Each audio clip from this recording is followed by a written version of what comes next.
Isabella Cole's wedding night should have been filled with passion and promise. Instead, it was a signature on a contract and a cold handshake from the man who now owned her. 3 weeks later, she's learned to be invisible in Victor DeLuca's penthouse. Silent, unseen, untouched. The crime lord made it brutally clear their marriage is business, nothing more. Her father's debts are paid. She is the payment. But when Victor returns without warning and orders her to pack immediately, everything changes. What he calls a honeymoon feels like a dangerous game she doesn't understand. And Victor DeLuca never plays games he doesn't intend to win. Welcome to a story of power, possession, and the thin line between captivity and desire. If you're watching from anywhere in the world, drop your city in the comments below and hit that like button. I want to see how far this story travels. Now, let's begin where all dangerous love stories start, with a deal that was never meant to include the heart. Isabella had learned to make herself small. In the 3 weeks since she'd stood in that sterile courthouse and spoken vows that meant nothing, she'd mastered the art of disappearing. She woke before dawn, before Victor's staff arrived. She moved through the penthouse like smoke, leaving no trace. No dishes in the sink, no indentation on the furniture, no proof she existed at all except for the marriage certificate locked somewhere in Victor DeLuca's office. The penthouse itself was a monument to wealth and power. Floor-to-ceiling windows overlooked the glittering city skyline. Every surface gleamed, marble countertops, polished hardwood floors, chrome fixtures that caught and reflected light like diamonds. Original artwork hung on walls painted in shades of charcoal and cream. Everything was beautiful.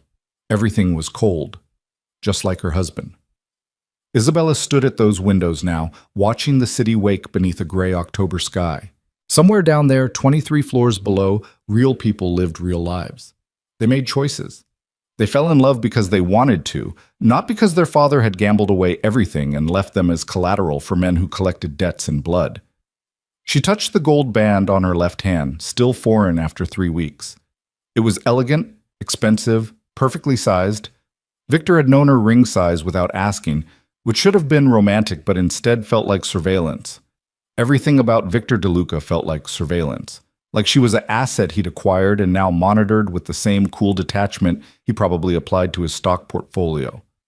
If stock portfolios involved money laundering and territorial wars with rival crime families. Mrs. DeLuca. Isabella jumped, spinning from the window. Victor's housekeeper, Rosa, stood in the doorway of the master bedroom, a room Isabella had never entered. Victor had made it clear on their wedding night. She had her own suite on the opposite end of the penthouse. Separate lives. Separate worlds.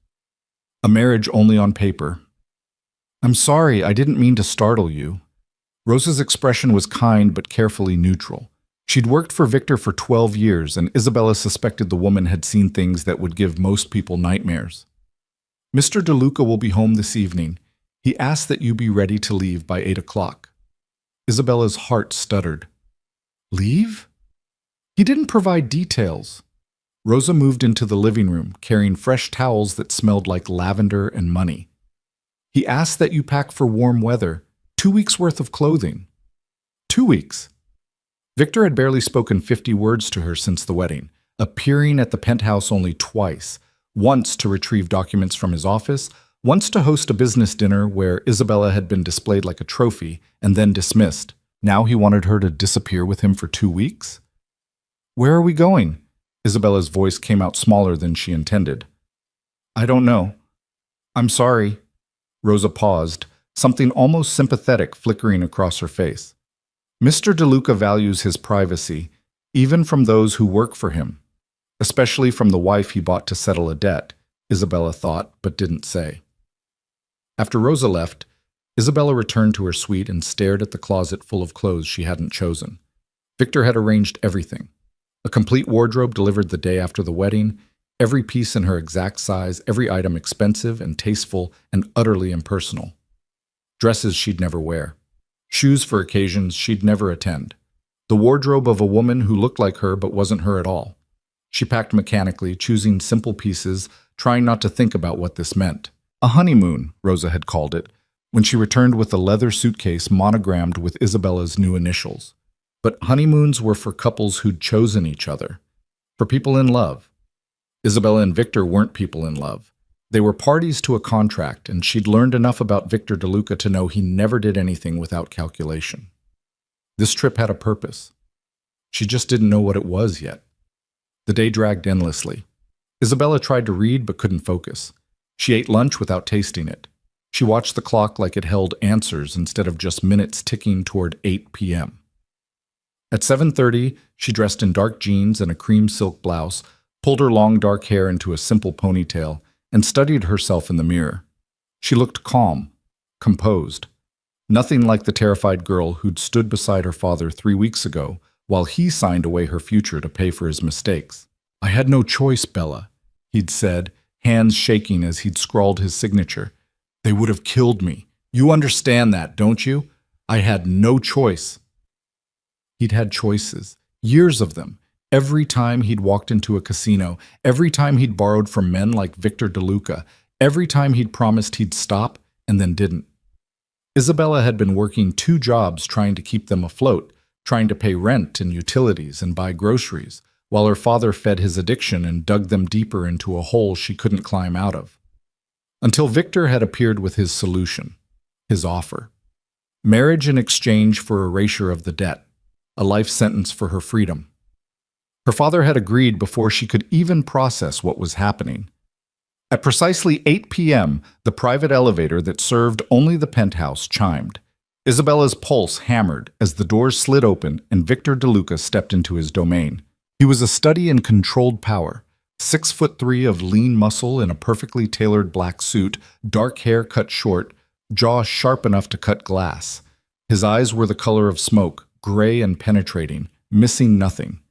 At 35, he'd built an empire that officially dealt in real estate and investments, but unofficially controlled half the city's underground operations. He was brilliant, ruthless, and completely untouchable, and he was staring at Isabella like he was seeing her for the first time. "You're ready." It wasn't a question.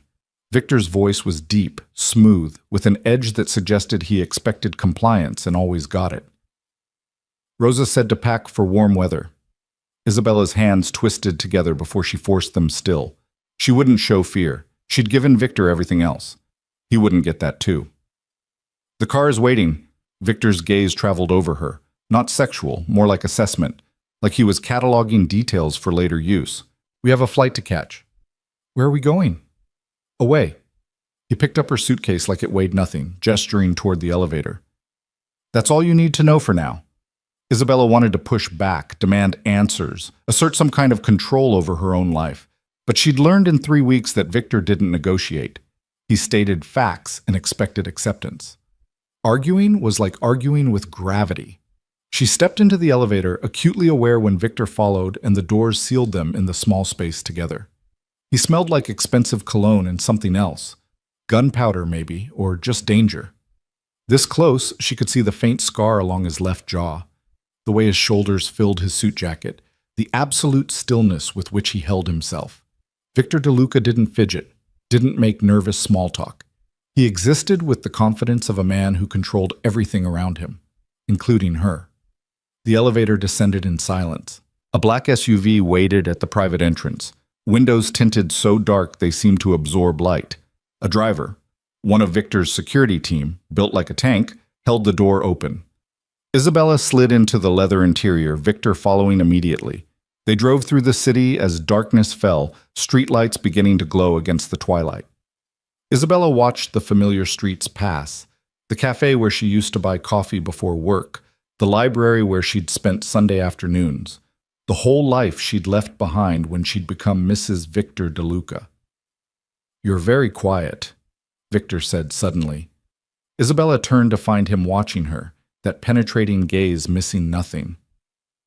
"I don't know what you want me to say." Most women would have questions. "Would you answer them?" Something that might have been amusement flickered across his face. "Probably not." They lapsed back into silence. Isabella wanted to ask why now. Why this sudden trip after 3 weeks of near total avoidance? She wanted to ask what he expected from her, what role she was supposed to play in whatever this was. But she'd learned that Victor revealed information on his own timeline, not hers. The SUV eventually turned into a private section of the airport, driving past commercial terminals to a restricted area where sleek jets sat like expensive toys. Their vehicle stopped beside a Gulfstream G650, its stairs already lowered in invitation. "We're flying private," Isabella said, the obviousness of the statement making her feel foolish the moment it left her mouth. "I don't use commercial airlines." Victor exited the SUV, speaking to his security team in low tones while Isabella climbed out on her own side. She'd never been on a private jet before. Before Victor, she'd never been on any kind of jet. The farthest she'd traveled was a bus trip to Philadelphia for her college roommate's wedding. Now she was apparently flying to some unknown destination on an aircraft that probably cost more than most people earned in a lifetime. The interior was even more impressive than the penthouse. Cream leather seats, glossy wood accents, soft lighting that made everything glow warmly. A flight attendant in a crisp uniform greeted them, taking their bags and offering champagne that Isabella declined and Victor accepted without acknowledgement. "Sit wherever you're comfortable," Victor said, settling into a seat and pulling out his phone. "It's a long flight." "How long?" 8 hours. 8 hours. That meant they were leaving the country. Isabella chose a seat across from Victor, buckling in as the engines began their low rumble. Through the window, she watched the ground crew move efficiently, preparing for departure. "Have you traveled much?" Victor asked, still focused on his phone. "No." "You'll enjoy this then." Would she? Isabella doubted enjoyment was possible when you were essentially a prisoner, but she didn't voice that thought. The jet began to taxi, and she gripped the armrests as they accelerated down the runway and lifted smoothly into the night sky. The city dropped away beneath them, all those lights and lives and possibilities that weren't hers anymore. Isabella watched until they climbed above the clouds, and there was nothing to see but darkness. "You should eat something," Victor said. "The flight attendant will bring dinner shortly."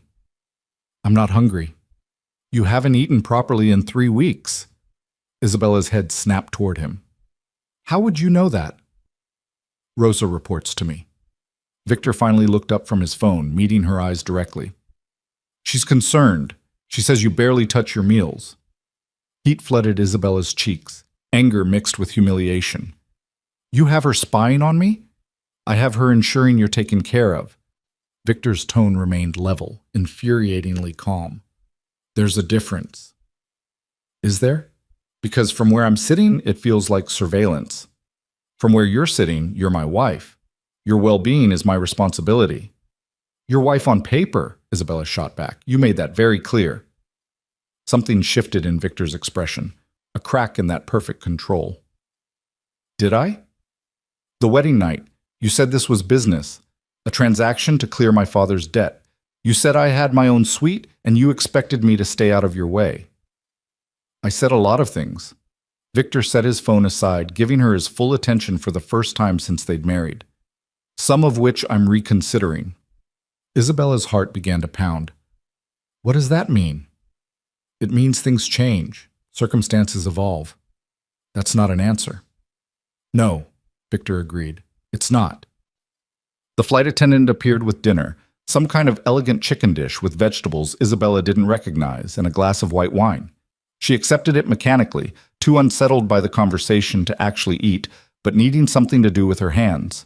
Victor ate with the same controlled precision he applied to everything, finishing his meal efficiently before returning to his phone. Isabella picked at hers, managing a few bites before giving up. "Where are we going?" she asked again, softer this time. Victor considered her for a long moment. "Somewhere beautiful, somewhere private, somewhere we won't be interrupted." "Why?" "Because I want to know my wife." The words hit like a physical blow. Isabella stared at him, searching for deception or manipulation, but his expression remained unreadable. "You could have gotten to know me without flying 8 hours. Not the way I intend to." Something in his tone made her skin prickle. Not quite threat, not quite promise, but something in between that she couldn't name. "Victor, I don't understand what's happening." "I know." He stood, moving to the bar and pouring 2 glasses of amber liquid. He handed her one before settling into the seat beside her, close enough that she could feel his body heat, smell his cologne. 3 weeks ago, I made you an offer.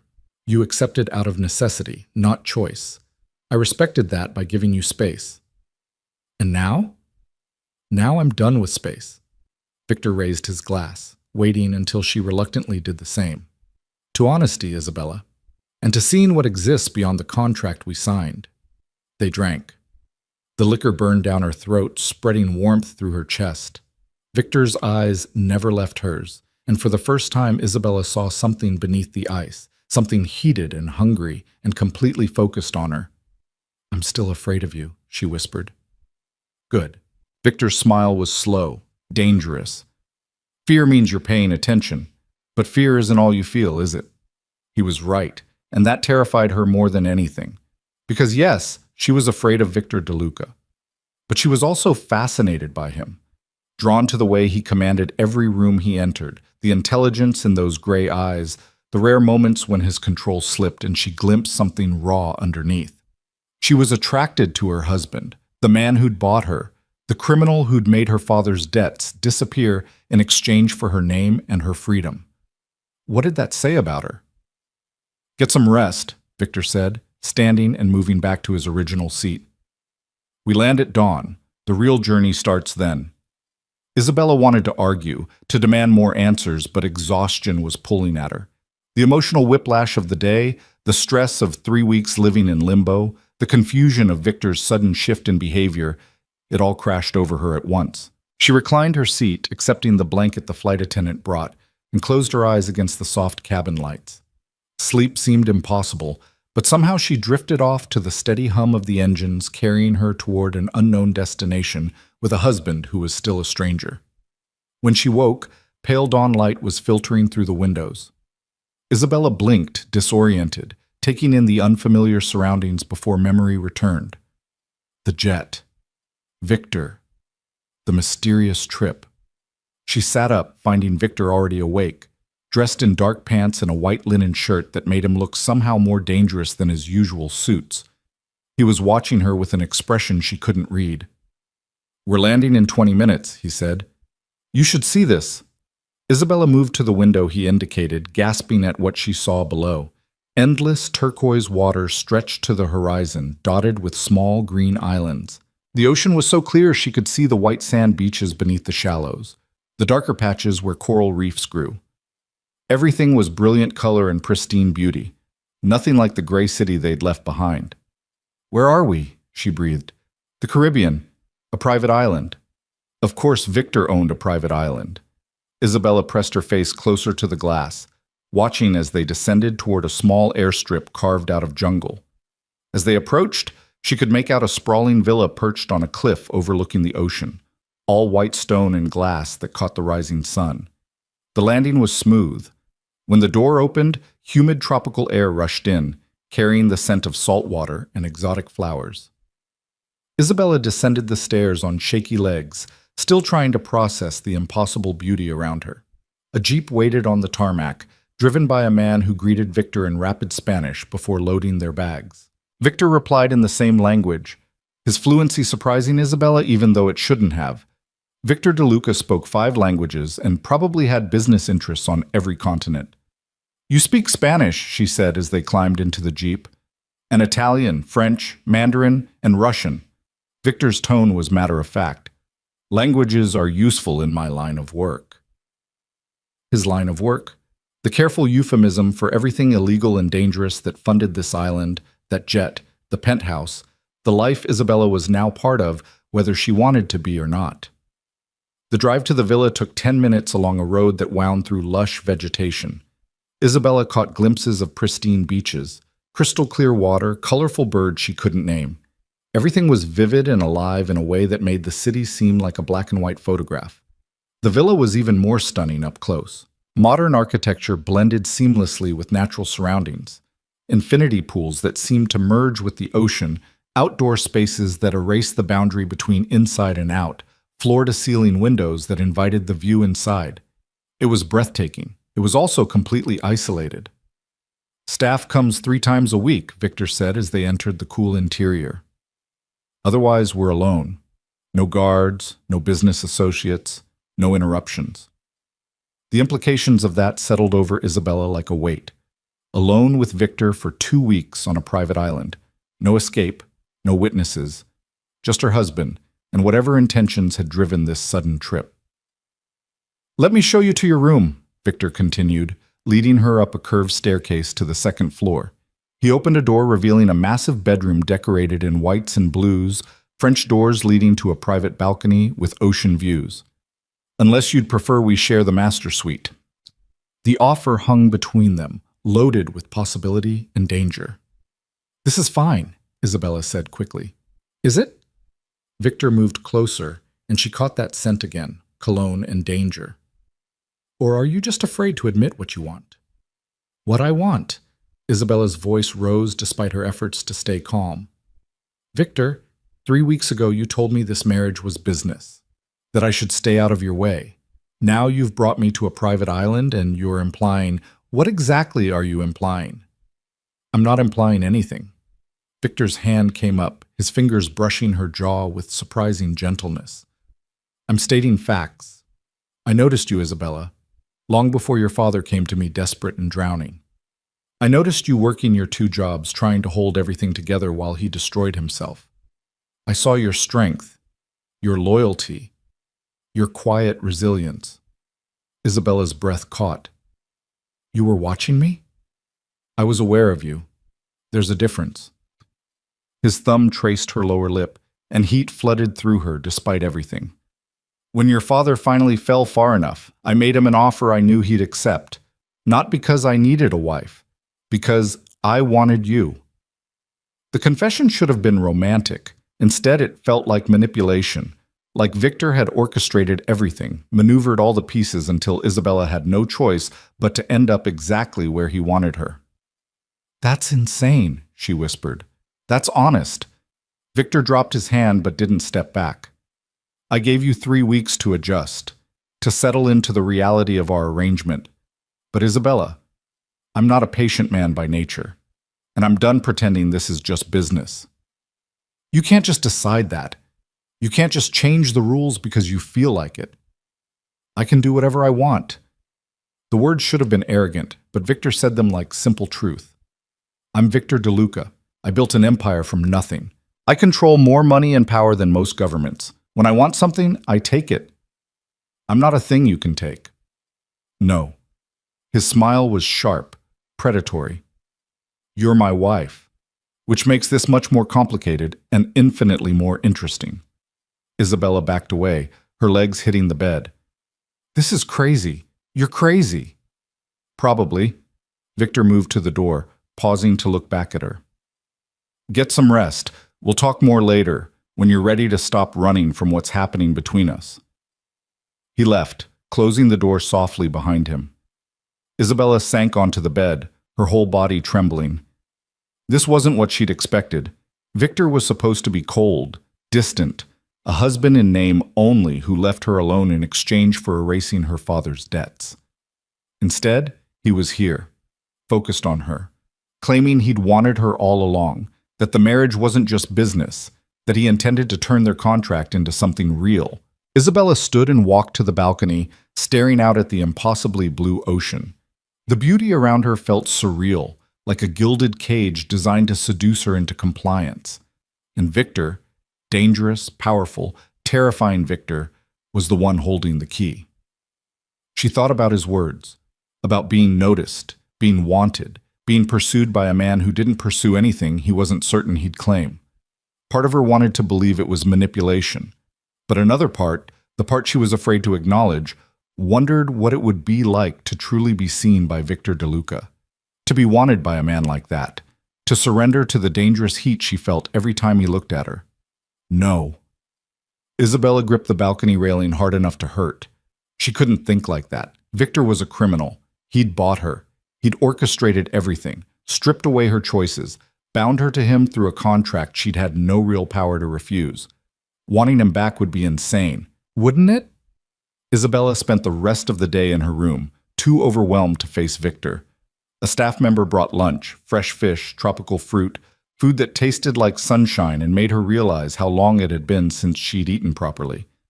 She forced herself to finish everything, needing the strength. At sunset, someone knocked on her door. "Miss Isabella?"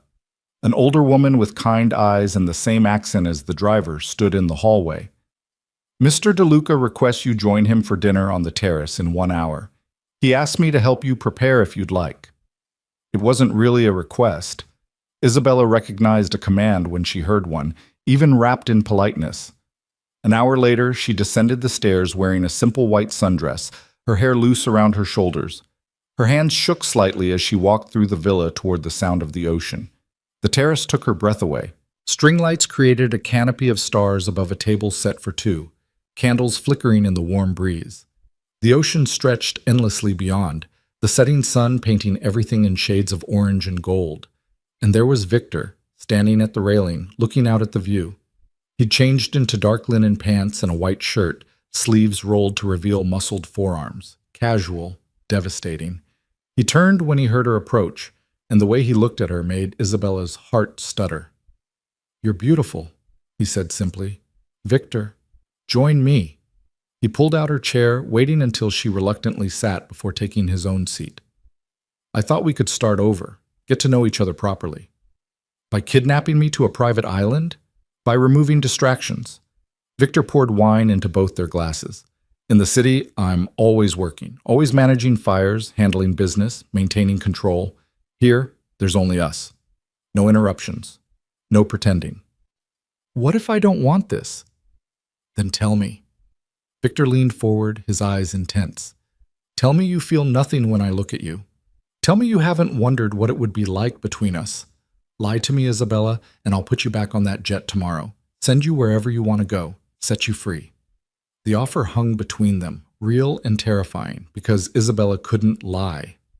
Not convincingly. Not when her body betrayed her every time Victor came close. When her pulse raced and heat pooled low in her stomach, and she found herself wondering what those elegant, dangerous hands would feel like on her skin. "I can't," she whispered. "Can't what?" "Can't tell you I feel nothing." The admission felt like defeat and liberation at once. "But Victor, you scare me. The things you do, the world you live in, I don't belong there." "You belong where I say you belong." His hand covered hers on the table, warm and strong. "And I say you belong here, with me." Not as a contract or a transaction, as my wife, my partner, my equal. "Equal?" Isabella laughed without humor. "How can we be equal when you hold all the power?" "Do I?" Victor's thumb stroked across her knuckles. "Because right now you have more power over me than anyone else alive. You could destroy me, Isabella. All you'd have to do is walk away." "You just said you'd send me wherever I want to go." "I would. That's the problem." Victor's expression was raw in a way she'd never seen. "I told myself this marriage was strategic, a way to clear a debt and acquire a beautiful, intelligent woman who could play the role of my wife in public. But the truth is, I've wanted you from the moment I first saw you, and now that you're mine, the thought of letting you go is intolerable." Isabella's heart hammered against her ribs. This was insane. Stockholm Syndrome or manipulation or both. But looking into Victor's eyes, seeing genuine vulnerability beneath the control, she couldn't deny the pull between them. "What do you want from me?" she asked. "Everything." Victor raised her hand to his lips, pressing a kiss to her palm that sent electricity through her entire body. "Your time. Your attention. Your honesty. A real chance at making this marriage something neither of us expected. And if it doesn't work, then at least we'll know. At least we'll have tried." His smile was crooked, almost boyish. "I'm not promising it will be easy. My world is dangerous, complicated. But I promise you'll never be alone in it. I protect what's mine, Isabella. And you're mine now." The possessiveness should have offended her. Instead, it stirred something primal and dangerous. Something that wanted to belong to Victor DeLuca, to be claimed and protected and desired by a man powerful enough to make the world bend to his will. "Okay," she heard herself say. "Okay? Okay, we can try, get to know each other, See if there's something real here beyond the contract. Isabella met his eyes directly. But Victor, if you hurt me, if this is just some game to you, I won't forgive you. I know. Victor's grip on her hand tightened, and I'm asking you to trust me anyway, to take the risk, to see where this goes. They ate dinner as the sun finished setting, painting the sky in impossible purples and pinks. Victor asked her questions about her childhood, her dreams before her father's addiction consumed everything, what she'd wanted to be before necessity forced her into dead-end jobs. He listened like her answers mattered, like she was the most interesting person he'd ever met. And slowly, carefully, Isabella began to ask her own questions. How Victor had built his empire, what drove him, whether he ever regretted the path he'd chosen. Every day, Victor admitted, surprising her with his honesty. But regret doesn't change anything. I made choices, some necessary, some I wish I could take back. But they made me who I am.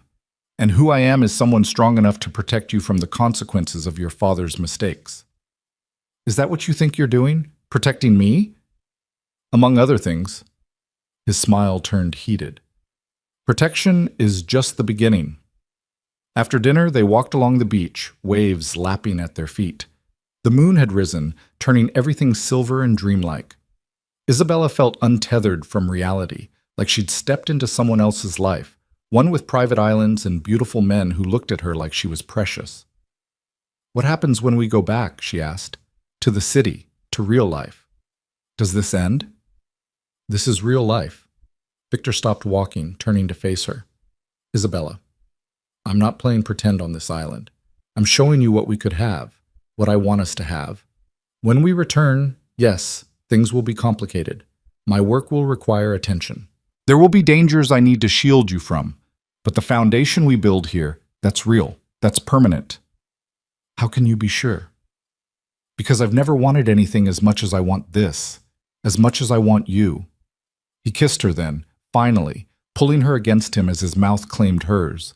And Isabella, despite every rational thought screaming that this was wrong, kissed him back. Let herself drown in the heat and hunger, in the feeling of Victor's hands in her hair, his body hard against hers, the low sound he made when she opened to him. When they finally broke apart, both breathing hard, Victor pressed his forehead to hers. Tell me you feel that, he demanded. I feel it. Isabella's hands fisted in his shirt, holding him close. God help me. I feel it. Then stop fighting it. Stop fighting us. And there, on a moonlit beach with the ocean singing behind them, Isabella made her choice. She stopped fighting, stopped questioning, stopped protecting herself from the dangerous, impossible attraction to the man who'd bought her, and was now offering her something that looked dangerously like love. She kissed Victor again, deeper this time, surrendering to the heat between them. His hands roamed her back, her waist, pulling her impossibly closer as the kiss turned desperate. When he finally lifted her into his arms, carrying her back toward the villa, Isabella didn't protest. She'd made her choice. For better or worse, she was giving Victor DeLuca what he wanted, everything. Victor carried Isabella through the villa, her heart pounding so hard she was certain he could feel it against his chest. The reality of what was happening crashed over her in waves. She was being carried to bed by her husband, the man who'd bought her like property 3 weeks ago, the crime lord who'd just confessed he'd orchestrated everything because he wanted her. She should stop this, should demand he put her down, should retreat to her separate room in the safety of distance. But her body had other ideas, her arms wrapped around his neck, her face buried against his shoulder where he smelled like expensive cologne and salt air, and something uniquely him. Victor climbed the stairs with easy strength, but instead of turning toward the master suite, he carried her to her room, gently setting her on her feet beside the bed. The unexpected gentleness made her breath catch. I'm not going to seduce you tonight, he said quietly, his hands framing her face. As much as I want to. As much as every part of me is screaming to finish what we started on that beach. Isabella blinked up at him, confused and, if she was honest, disappointed. Then why? Because when I finally have you, Isabella, I want you completely certain, not swept up in moonlight and romance, not confused about what this is. His thumb traced her lower lip and heat pooled low in her stomach. I want you to choose me with clear eyes and a clear head, to know exactly what you're saying yes to. And what am I saying yes to? Me. All of me. The good and the terrible. The empire I've built and the blood it cost to build it. The dangers that come with being my wife. The enemies who would hurt you to hurt me. Victor's expression was fierce.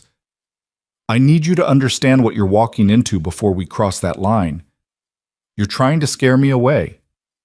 I'm trying to be honest. For once in my life, with someone who matters, I'm trying to tell the whole truth. He pressed a kiss to her forehead, tender and devastating. Sleep. Tomorrow we start this properly.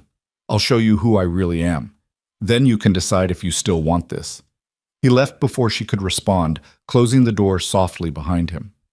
Isabella stood frozen for a long moment, her body still humming with unfulfilled desire, her mind reeling from everything that had happened. She changed mechanically, pulling on a silk nightgown that had appeared in her closet, more evidence of Victor's thoroughness. When she finally crawled into bed, she expected to lie awake for hours, too wired to sleep. Instead, exhaustion pulled her under almost immediately, her dreams filled with gray eyes and dangerous promises. Morning came too soon, sunlight streaming through the French doors she'd forgotten to close.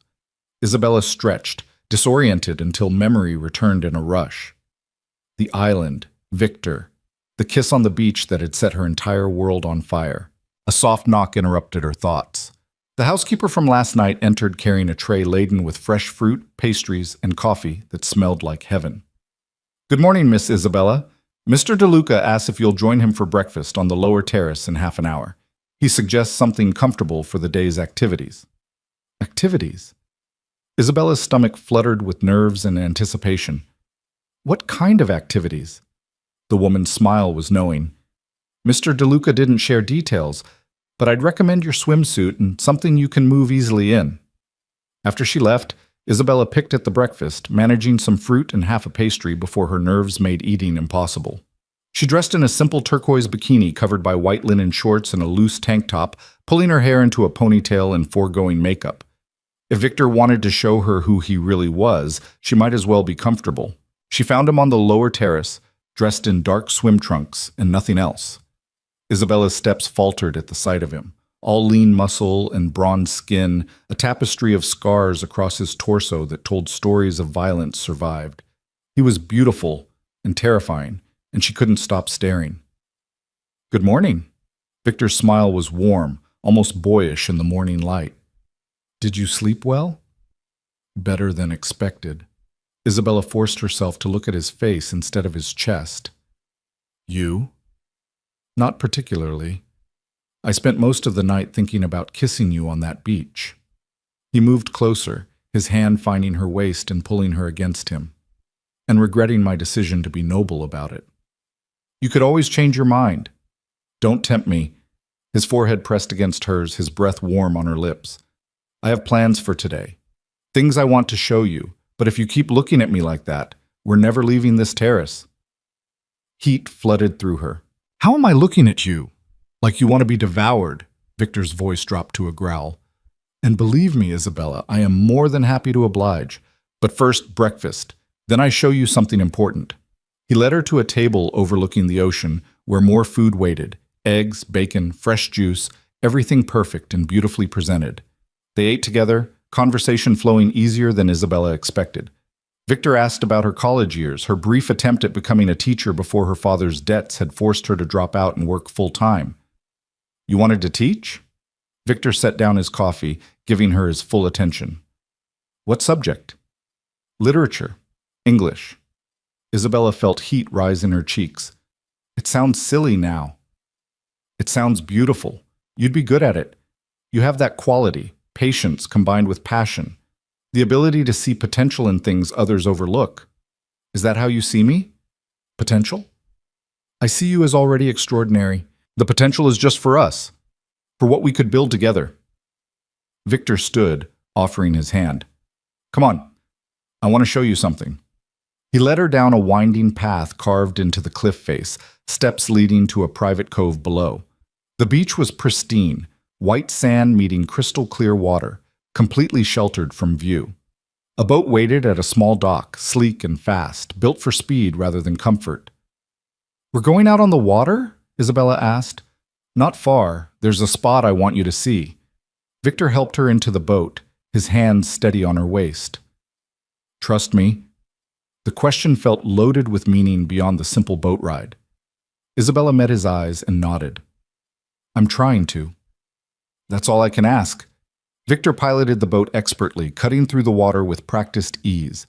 The wind whipped Isabella's hair around her face, salt spray cooling her sun-warmed skin. After 20 minutes, Victor slowed the engine, guiding them toward a small rocky outcropping that jutted from the ocean. "What is this place?" Isabella asked as Victor anchored the boat. "The reason I bought the island." He produced snorkeling gear from a storage compartment, handing her a mask and fins. "The view from the surface is nice, but the real beauty is underneath."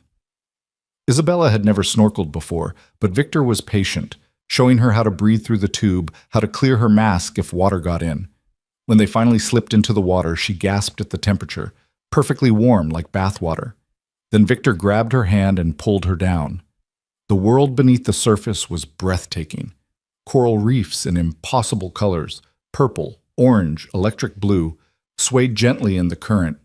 Fish darted everywhere, brilliant streaks of yellow and silver and red. The water was so clear, Isabella could see 50 feet in every direction, sunlight filtering down in shimmering columns.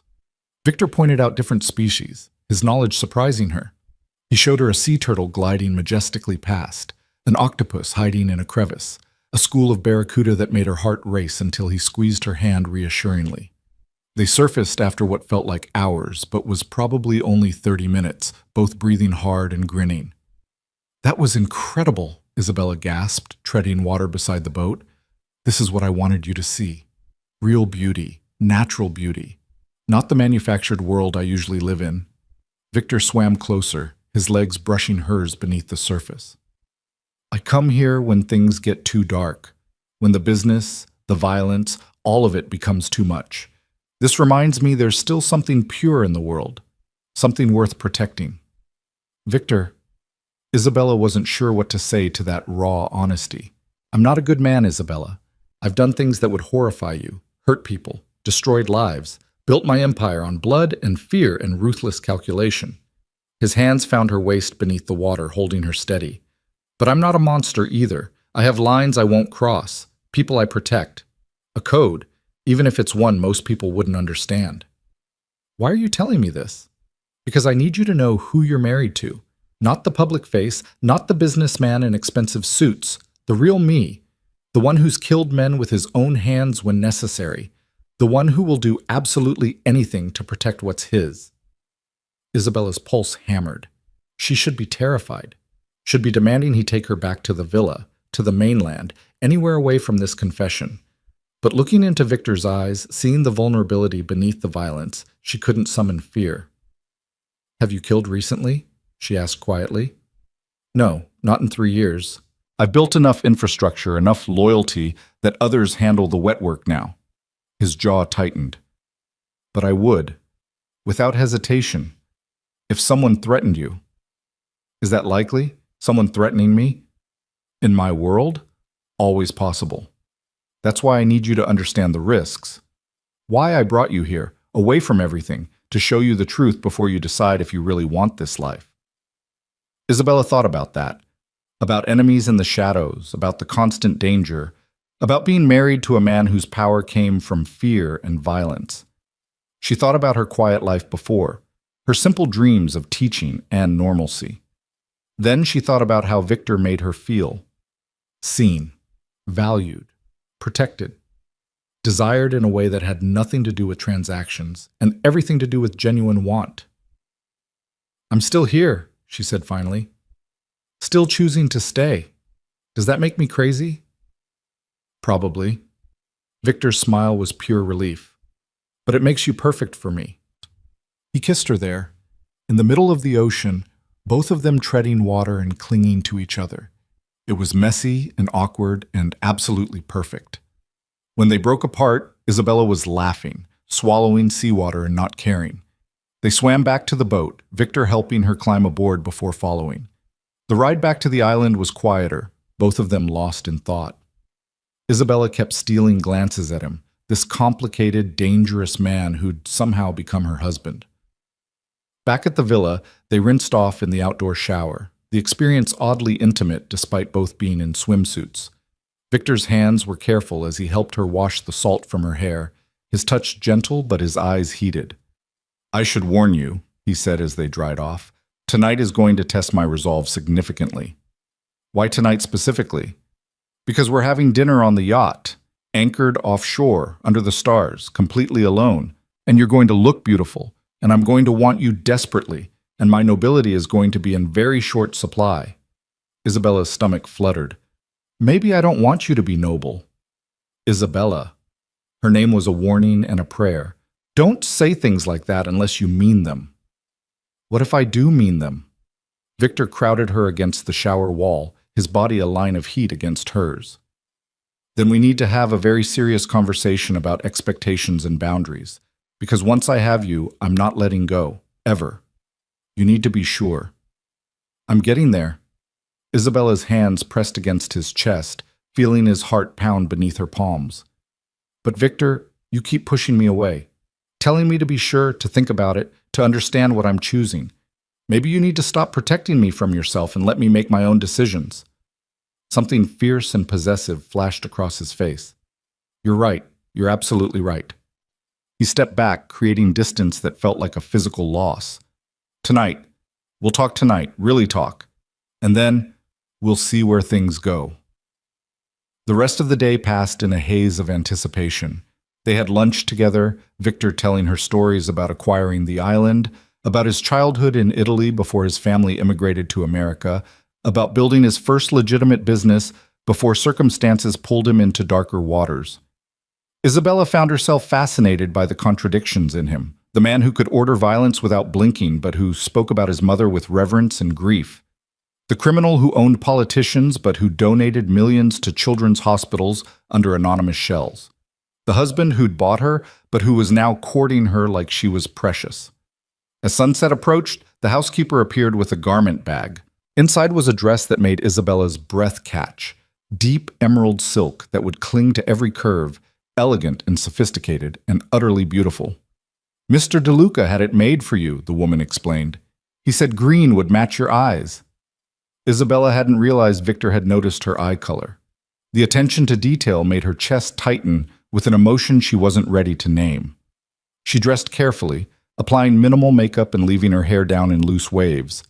The dress fit perfectly, of course. Victor's thoroughness was almost supernatural. She slipped on delicate heels and studied herself in the mirror. She looked like someone else, someone confident and desirable and expensive, someone who belonged on a private island with a powerful man, someone who might actually be falling for her criminal husband. Victor was waiting at the dock, dressed in dark slacks and a charcoal shirt that made his eyes look like smoke. His expression when he saw her was worth every moment of nerves. "You're stunning," he said simply, offering his hand to help her aboard the yacht. This wasn't the speedboat from earlier. This was a luxury vessel, all gleaming wood and brass, with a deck set for an intimate dinner. Candles flickered in hurricane glasses, and soft music played from hidden speakers. "You did all this?" Isabella asked. "I wanted tonight to be special." Victor guided her to her seat, his hand lingering on the small of her back. "I wanted you to feel valued, treasured, not like a transaction or an obligation." They ate slowly, the meal exquisite. Fresh lobster, perfectly cooked vegetables, wine that tasted like sunlight and honey. Between courses, they talked. Really talked. Isabella asked about his business, and Victor answered honestly, explaining the legitimate corporations that fronted the illegal operations, the careful balance of power and diplomacy that kept the peace, the enemies always circling. "Are you ever afraid?" she asked. "Every day. Fear keeps you sharp, keeps you alive." Victor's fingers traced patterns on the back of her hand. "But I'm more afraid of losing this. Of losing you before I've really had you." "You have me, Victor. I'm your wife. On paper, I want more than paper, Isabella. I want everything." The word hung between them, heavy with promise and threat and possibility. Isabella's heart raced as Victor stood, pulling her to her feet and into his arms. The yacht rocked gently beneath them, the stars overhead impossibly bright. "Tell me what you want," Victor murmured against her ear. "No more deflecting, no more maybe. Tell me the truth." "I want—" Isabella's hands fisted in his shirt, holding him close. "I want to stop being afraid. I want to stop questioning everything. I want to just feel without thinking about consequences or what it means, or whether I'm making a terrible mistake." "Then stop thinking." Victor's mouth found her neck, trailing kisses that made her knees weak. "Just feel. Tell me what you feel right now." "Like I'm on fire. Like if you don't kiss me properly, I might actually die." He laughed, the sound rich and warm. "Well, we can't have that." This kiss was different from the others, deeper, more demanding.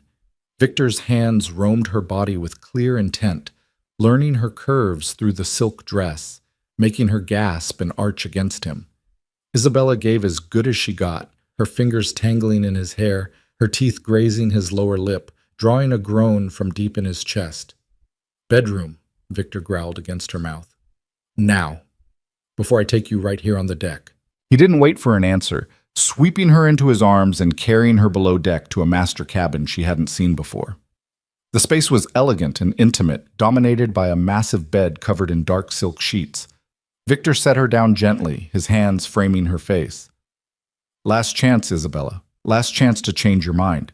To say this is too fast, too soon, too complicated." "I don't want to change my mind."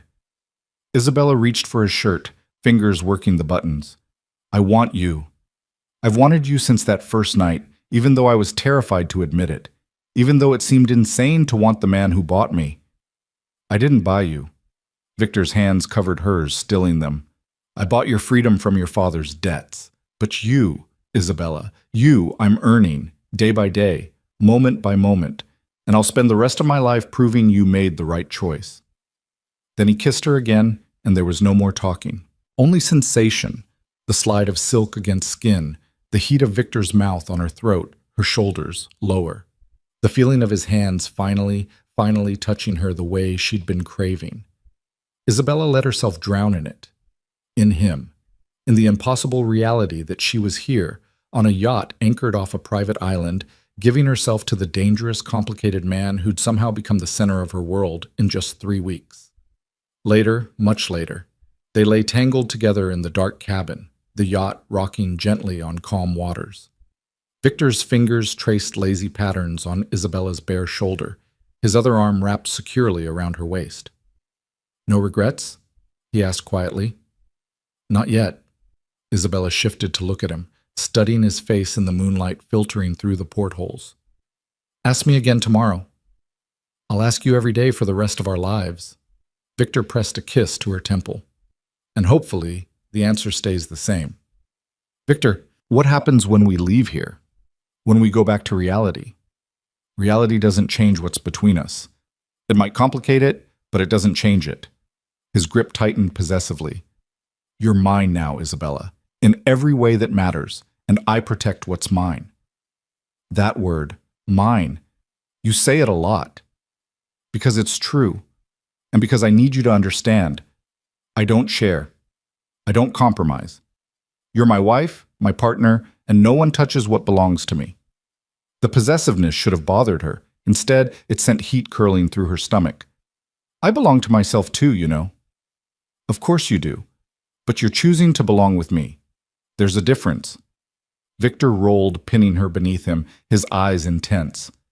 "Tell me you understand that, Isabella, that you're choosing this, choosing me, not because you're obligated or trapped, but because you want it." "I understand." Isabella cupped his face, feeling the roughness of stubble against her palms. "I'm choosing you, Victor. God help me, but I'm choosing this dangerous, complicated, impossible thing between us." "Thank God." He kissed her deeply, thoroughly, until they were both breathless. "Because I wasn't sure I could survive if you walked away."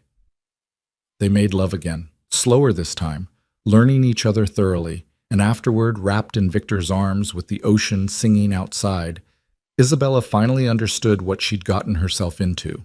She'd married a criminal, a man whose hands had ended lives and built empires, and now touched her with devastating gentleness. A man who was dangerous and protective and utterly, completely focused on her. And against all logic and reason, she was falling in love with him. The next week passed in a blur of sun-drenched days and passion-filled nights. Victor showed Isabella every corner of the island, shared pieces of himself he'd never shown anyone. They swam in hidden coves, explored jungle paths, made love on deserted beaches under the stars. But underneath the romance, Isabella began to notice things. The way Victor's phone buzzed constantly with messages he ignored. The tightness around his eyes when he thought she wasn't looking. The conversations in rapid Italian he had with his security team during their brief visits to deliver supplies. Something was wrong, something he wasn't telling her. On their 8th night, Isabella confronted him over dinner on the villa's terrace. "What aren't you telling me?" Victor's fork paused halfway to his mouth. "What do you mean?" "You've been tense for 2 days. Distracted.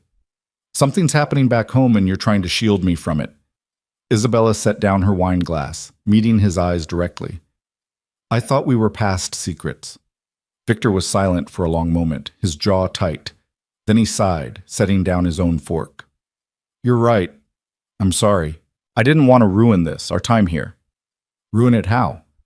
"There's a problem with a business rival. Alexei Volkov." Victor's expression darkened.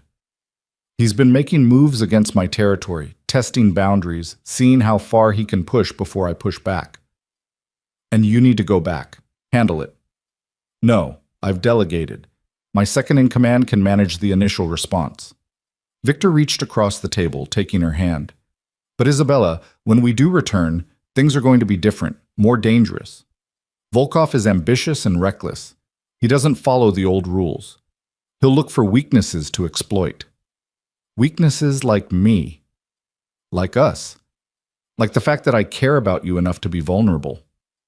Victor's grip tightened. "That's why I needed this time. To make sure you understood what you're walking into. To prepare you for what comes next." Isabella's pulse quickened. "How dangerous is this Volkov?" "Extremely. He's former Russian military, connected to oligarchs who think they can buy their way into American territory. He's already responsible for 6 deaths in the past month, rivals who wouldn't yield to his demands."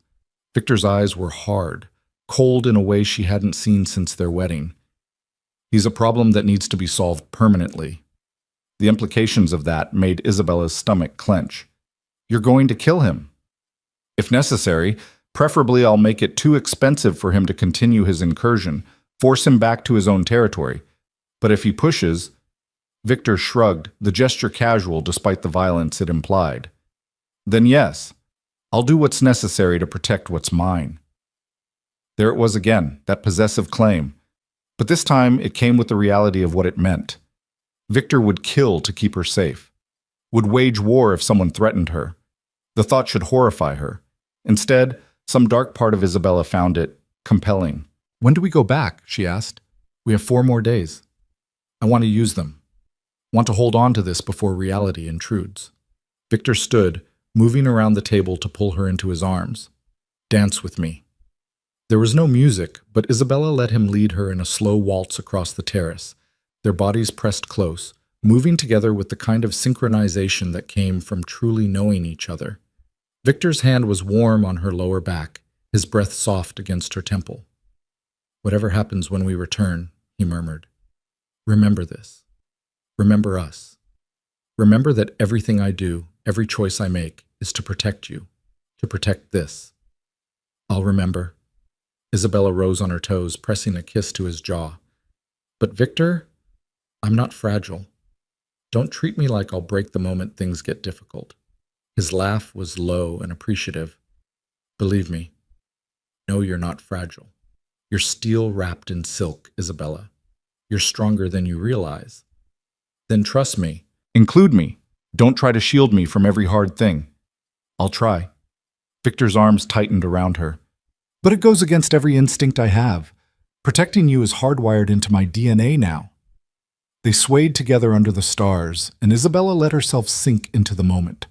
Whatever was coming, Volkov, danger, the reality of being married to a crime lord, she'd face it. Because walking away from Victor now was impossible. She'd made her choice. And she was going to see it through, no matter the cost. The remaining 4 days on the island passed too quickly, each moment tinged with the bittersweet knowledge that their sanctuary was temporary. Victor grew increasingly distracted, his phone calls more frequent despite his efforts to hide them from Isabella. She caught him once, standing on the beach at dawn, speaking in rapid Russian to someone on the other end. The conversation sounded heated, dangerous, and when he noticed her watching, the expression on his face had made her blood run cold. That was the Victor who'd built an empire on fear, the one who could end lives with a word. Their last night arrived with storm clouds gathering on the horizon, the air heavy and electric. Victor had arranged one final dinner on the yacht, insisting they needed to mark the end of their honeymoon properly, even though neither of them felt celebratory. Isabella wore a red dress this time, the color of wine and warning. Victor's eyes had darkened when he saw her, his hands possessive on her waist as he helped her aboard. "You're trying to kill me," he murmured against her ear. "Just reminding you what you're fighting for when we get back," she replied, and felt him smile against her skin. The yacht cut through increasingly choppy water, heading away from the island toward open sea. Victor had dismissed the crew, piloting the vessel himself with easy competence. Isabella watched him from the deck, admiring the sure way he handled the controls, the way wind whipped his dark hair, the dangerous elegance of him. "How far out are we going?" she called over the rising wind. "Far enough for privacy. There's something I need to tell you, and I don't want any chance of being overheard." That sounded ominous. Isabella's stomach tightened as Victor anchored the yacht and came to find her, leading her below deck to the main cabin. He poured them both drinks, whiskey, neat, and handed her a glass before settling beside her on the leather sofa. "Whatever you're about to say, you're scaring me," Isabella said. "Good instincts." Victor drained half his drink in one swallow. "Isabella, when we return tomorrow, things are going to move fast. Volkov has been more aggressive than I initially realized.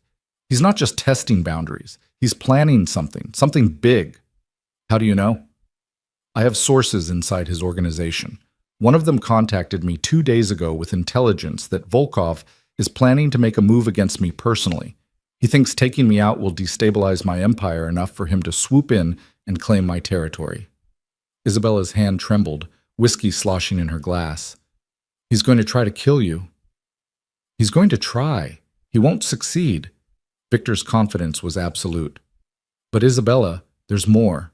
He knows about you, about our marriage. My source says Volkov sees you as my weakness, a vulnerability he can exploit." The room felt too small suddenly, the air too thin. "What does that mean?" "It means you're in danger, real danger. The kind I can't completely protect you from unless I lock you away somewhere, and even then," Victor set down his glass, turning to face her fully. "I need you to understand something. I've made enemies. Dangerous men who would hurt you just to hurt me. Being my wife puts a target on your back that will never completely go away. You're telling me this now? After everything?" Isabella stood abruptly, pacing the confines of the cabin. "After I chose you, after I gave myself to you, after I fell..." She cut herself off, but the damage was done. Victor was on his feet instantly, catching her wrist and pulling her around to face him. "After you fell what, Isabella? Say it." "It doesn't matter. The hell it doesn't. Say it." Isabella wrenched her arm free, angry tears burning her eyes. "After I fell in love with you, you idiot. After I chose this life knowing it was dangerous, knowing you were dangerous, after I decided you were worth the risk. Now you're trying to scare me away?" "I'm trying to give you the full truth before we walk back into hell." Victor's hands framed her face, his thumbs wiping away tears she hadn't realized were falling. "And you love me?" "Don't sound so surprised. You've been seducing me for 2 weeks." "I've been honest with you for 2 weeks. There's a difference." Victor's smile was fierce, possessive. "Say it again. Tell me you love me." "Why? So you can use it against me? So I can tell you the same thing, you infuriating woman?" He kissed her hard, desperately. "I love you, Isabella. I've loved you since I first saw you 3 years ago, serving coffee at that diner while your father gambled away your future. I've loved you through every day of watching you struggle, every moment of wanting you and not being able to have you. I orchestrated our marriage because I'm a selfish bastard who couldn't stand the thought of you belonging to anyone else." Isabella's breath caught. 3 years? You've been watching me for 3 years? I told you I was aware of you. That was a polite way of saying I was obsessed. Victor's hand slid into her hair, tilting her face up to his. I know your coffee order. I know you read romance novels on your lunch breaks. I know you volunteer at the children's hospital every Saturday morning you can spare. I know everything about you, and I fell in love with every detail. It should feel invasive, creepy even. But looking into Victor's eyes, seeing the raw vulnerability there, Isabella could only feel desired, cherished, completely, utterly claimed. You're insane, she whispered. Completely. But I'm your brand of insane, apparently. Victor kissed her again, gentler this time. I love you, Isabella, and I will burn the entire world down before I let Volkov or anyone else hurt you. That's not exactly reassuring. It's the truth. You wanted honesty. That's honest. I'm a dangerous man who's committed terrible acts in the name of power and survival. But you make me want to be better. To build something that isn't just empire and fear, you make me want a real life. Isabella wrapped her arms around his neck, holding him close. Then let's build it, together. Stop trying to protect me from everything and let me be your partner. Really your partner. Not some delicate thing you keep locked away. You don't know what you're asking. I'm asking to stand beside you instead of behind you. I'm asking you to trust me the way you're asking me to trust you. Isabella pulled back enough to meet his eyes. I love you, Victor, flaws and violence and criminal empire included. But if this is going to work, you have to stop treating me like I'm breakable. Victor studied her for a long moment, something shifting in his expression. You're right. You're absolutely right. He kissed her forehead, then her nose, then her mouth. Okay. Partners, equals. But Isabella, if things go bad, if Volkov makes his move and you're in danger, you have to promise me you'll listen when I tell you to run, when I tell you to hide. Can you promise me that? Only if you promise to come back to me. No heroic sacrifices, no throwing yourself on grenades. Isabella's fingers dug into his shoulders. We survive together or not at all? Deal. Victor sealed it with a kiss that turned heated, urgent, both of them clinging to each other as the yacht rocked beneath them and thunder rumbled in the distance. They made love with desperate intensity, like they could somehow ward off the coming danger through sheer physical connection. Afterward, wrapped in sheets and each other, they lay listening to rain hammer against the deck above. Tell me about Volkov, Isabella said quietly. If I'm your partner, I need to know what we're facing. Victor was silent for so long she thought he wouldn't answer. Then he sighed, his arm tightening around her. Alexei Volkov is former Spetsnaz, Russian Special Forces.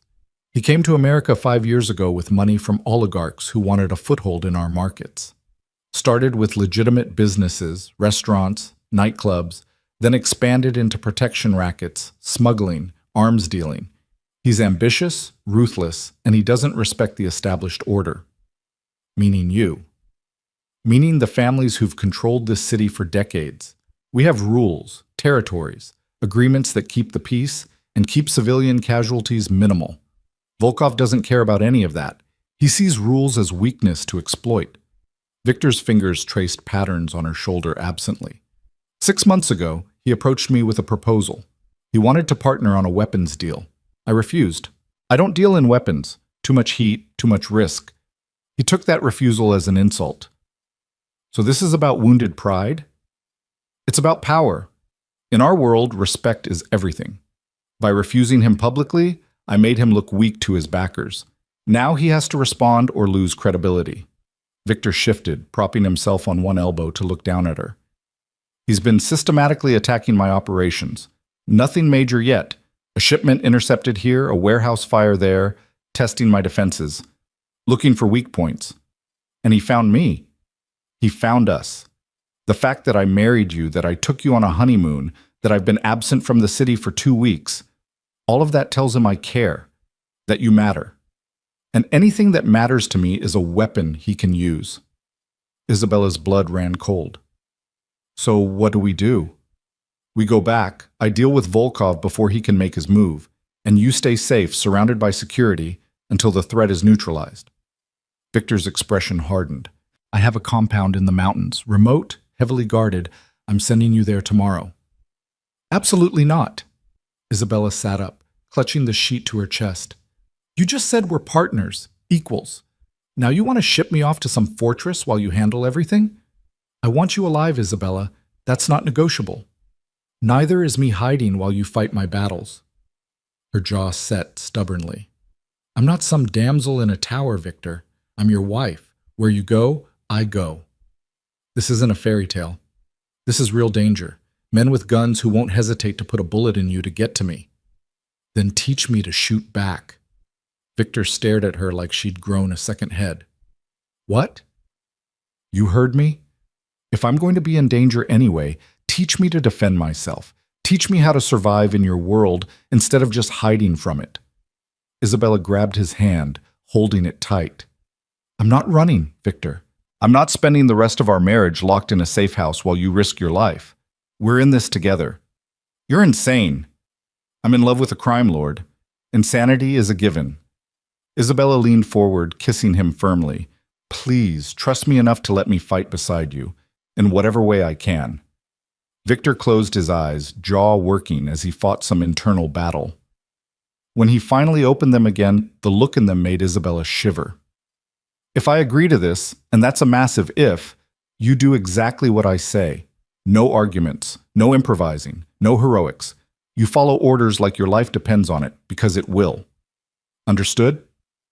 "Understood." "And you train, starting tomorrow. Defense, weapons, situational awareness. Everything."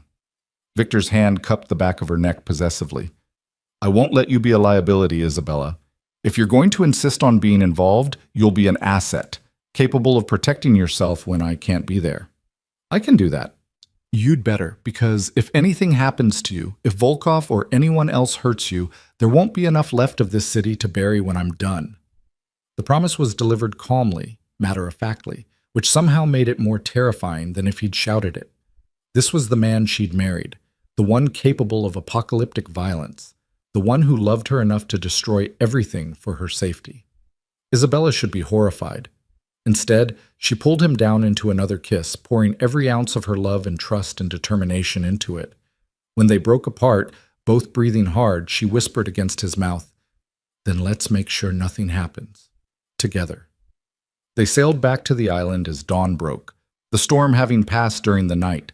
The villa looked different somehow, less like paradise, more like the eye of an approaching hurricane. Isabella packed mechanically, folding away the beautiful dresses and swimsuits, armor she wouldn't need back in the real world. The flight home was tense and quiet. Victor spent most of it on his phone, issuing orders in 3 different languages, his expression growing darker with each call. Isabella tried not to eavesdrop, but she caught enough to understand things were worse than he'd let on. Volkov had made moves during their absence, aggressive moves. When they finally landed at the private airport, a convoy of black SUVs waited. Not the single car from their departure, but 5 vehicles, each filled with armed security. Victor's hand was iron on Isabella's lower back as he guided her into the middle vehicle, his body positioned between her and any potential threats. "Is all this really necessary?" she asked as they pulled away from the airport. "After what I learned on the flight?" "Yes." Victor's expression was grim. "Volkov hit one of my warehouses last night, killed 3 of my men, left a message spray-painted on the wall." "What kind of message?" "The king is dead. Long live the new king." Victor's hands fisted on his thighs. "He's declaring war, making it public. By tomorrow, every criminal organization in the city will know he's coming for me." "What happens now?" "Now I respond, quickly and decisively." Victor turned to her, his eyes hard. "And you keep your promise. You do exactly what I say, when I say it. No arguments." "I promised, didn't I?" The convoy didn't go to the penthouse. Instead, they drove to a building Isabella had never seen before. A converted warehouse in an industrial district, windows dark, exterior nondescript. But when they entered through a reinforced steel door, the interior was anything but ordinary. It was a command center. Computer banks lined one wall, showing security feeds from dozens of locations. A conference table dominated the center of the space, surrounded by hard-looking men and a few women who all radiated dangerous competence. These were Victor's people, his real inner circle. Conversation stopped when they entered. Every eye turned to Isabella, assessing, calculating. She felt exposed in her travel clothes, aware she was the weakness Victor's enemies would exploit. "Everyone, this is my wife, Isabella." Victor's hand remained possessive on her waist. "She's under my protection. Anyone who touches her dies screaming. Make sure that message gets to Volkov loud and clear." A ripple of acknowledgement went through the room. Then a man stepped forward, tall, built like a tank, with a scar bisecting his left eyebrow. "Mrs. DeLuca, I'm Marcus Chen, head of security. The boss says you want training." Isabella straightened her spine, meeting his skeptical gaze directly. "That's right. You ever fired a gun before?" "No." "Ever been in a fight? Does slapping my drunk father count?" A few people in the room chuckled. Marcus's expression didn't change. "We've got a lot of work to do then. Hope you're a fast learner because we don't have much time." Victor kissed Isabella's temple. "Go with Marcus. He'll start your training while I deal with the Volkov situation. Stay here until I come get you. This facility is secure." "Victor, please, Isabella, let me handle this part. You're not ready yet." His eyes pleaded with her to understand. "Give me this. Give me knowing you're safe while I do what needs to be done." Isabella wanted to argue, but the fear beneath his controlled exterior stopped her. He was terrified for her, barely holding it together beneath the calm facade. So she nodded, rising on her toes to kiss him briefly. "Come back to me." "Always." Victor held her close for one more moment before releasing her to Marcus's care. "Take care of my wife, Chen. She's more important than anything else in this building." "On my life, boss." Isabella followed Marcus through a door at the back of the command center, down a hallway to what looked like a private gym. But this wasn't for casual workouts. This was a training facility. Mats on the floor, punching bags hanging from the ceiling, a shooting range visible through a window at the far end. "Okay, Mrs. DeLuca." "Isabella, please," Marcus nodded. "Isabella, here's the reality. You're starting from zero, and Volkov could make his move any day. We need to get you to functional fast, which means intensive training, long hours. It's going to hurt, you're going to be exhausted, and there's no guarantee it'll be enough if things go bad." "You sure you want to do this?" "I'm sure." "Why?" "Most women married to men like Victor would be perfectly happy hiding behind the security detail." Isabella thought about that, about the easy answer versus the true one. "Because I love him, and because I refuse to be the weakness that gets him killed. I need to be strong enough to survive his world. Strong enough that he doesn't have to choose between protecting me and protecting himself." Marcus studied her for a long moment. Then he smiled, the expression transforming his stern face. "You're going to be good for him." "All right, let's start with basics. Self-defense first, weapons second. Come at me." "What?" "Pretend I'm attacking you. Come at me like you mean it." Isabella hesitated, then threw herself at Marcus with everything she had. He sidestepped easily, catching her arm and gently redirecting her momentum until she stumbled past him. Predictable. Sloppy. No technique. Marcus helped her regain her balance. "But you committed. Didn't pull the attack. That's good. That's the attitude we need. Now, let me show you how to actually fight." The next 8 hours were the most grueling of Isabella's life. Marcus was patient but relentless, drilling her over and over on basic strikes, defensive positions, how to break holds, where to aim to cause maximum damage. Her muscles screamed. Sweat soaked through her clothes. Twice she vomited from exhaustion, and Marcus simply waited until she was done before continuing. But slowly, painfully, Isabella began to understand, began to feel the movements becoming muscle memory, began to see the patterns in how people moved, where the vulnerabilities were. "Better," Marcus said after she'd successfully executed a combination for the first time. "You're thinking too much still, but the foundation's there. We'll drill it until it's instinct. Take 5 minutes, then we move to firearms." Isabella collapsed against the wall, gulping water and trying to ignore her shaking hands. Her phone buzzed, a text from Victor. "How's training? Are you okay?" She smiled despite her exhaustion and typed back, "Alive. Sore. Missing you." "How's the war?" "Complicated, but manageable. I'll tell you everything tonight." Be safe, my love. The casual endearment made her chest tight with emotion. 2 weeks ago, this man had been a stranger. Now he was everything. Marcus returned with a handgun, the weapon gleaming dully in the fluorescent light. This is a Glock 19, 9mm, 15-round magazine, reliable and relatively easy to control. You're going to learn to field strip it, clean it, load it, and shoot it accurately. By the end of the week, you'll sleep with this under your pillow. Isabella took the gun gingerly, surprised by its weight.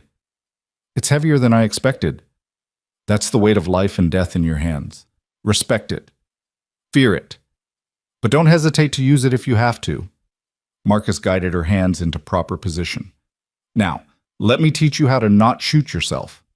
The range time was intense. The noise, even with ear protection, was overwhelming. The recoil shocked through her arms, making accuracy nearly impossible at first. But Marcus was patient, adjusting her stance, her grip, her breathing, until finally, she hit the center mass of the target. Good! Again, empty the magazine into that target. Make every shot count. By the time Victor appeared in the doorway hours later, Isabella had fired hundreds of rounds. Her hands hurt, her ears rang despite the protection, and she could barely lift her arms, but she could consistently hit what she was aiming at, and that felt like victory. How's she doing? Victor asked Marcus. Better than expected. She's got natural aptitude and she doesn't quit. Give me a week and she'll be dangerous.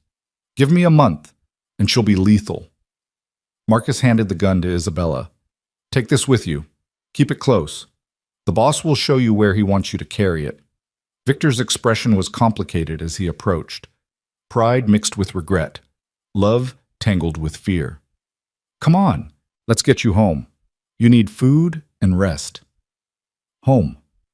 Isabella realized he meant the penthouse, the place that had felt like a cage 3 weeks ago.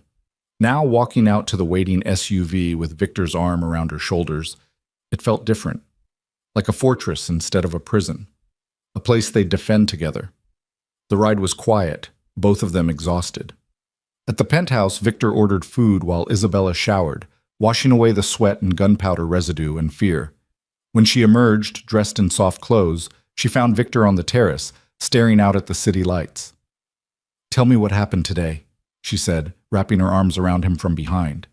Victor covered her hands with his body tense. Volkov's accelerating his timeline.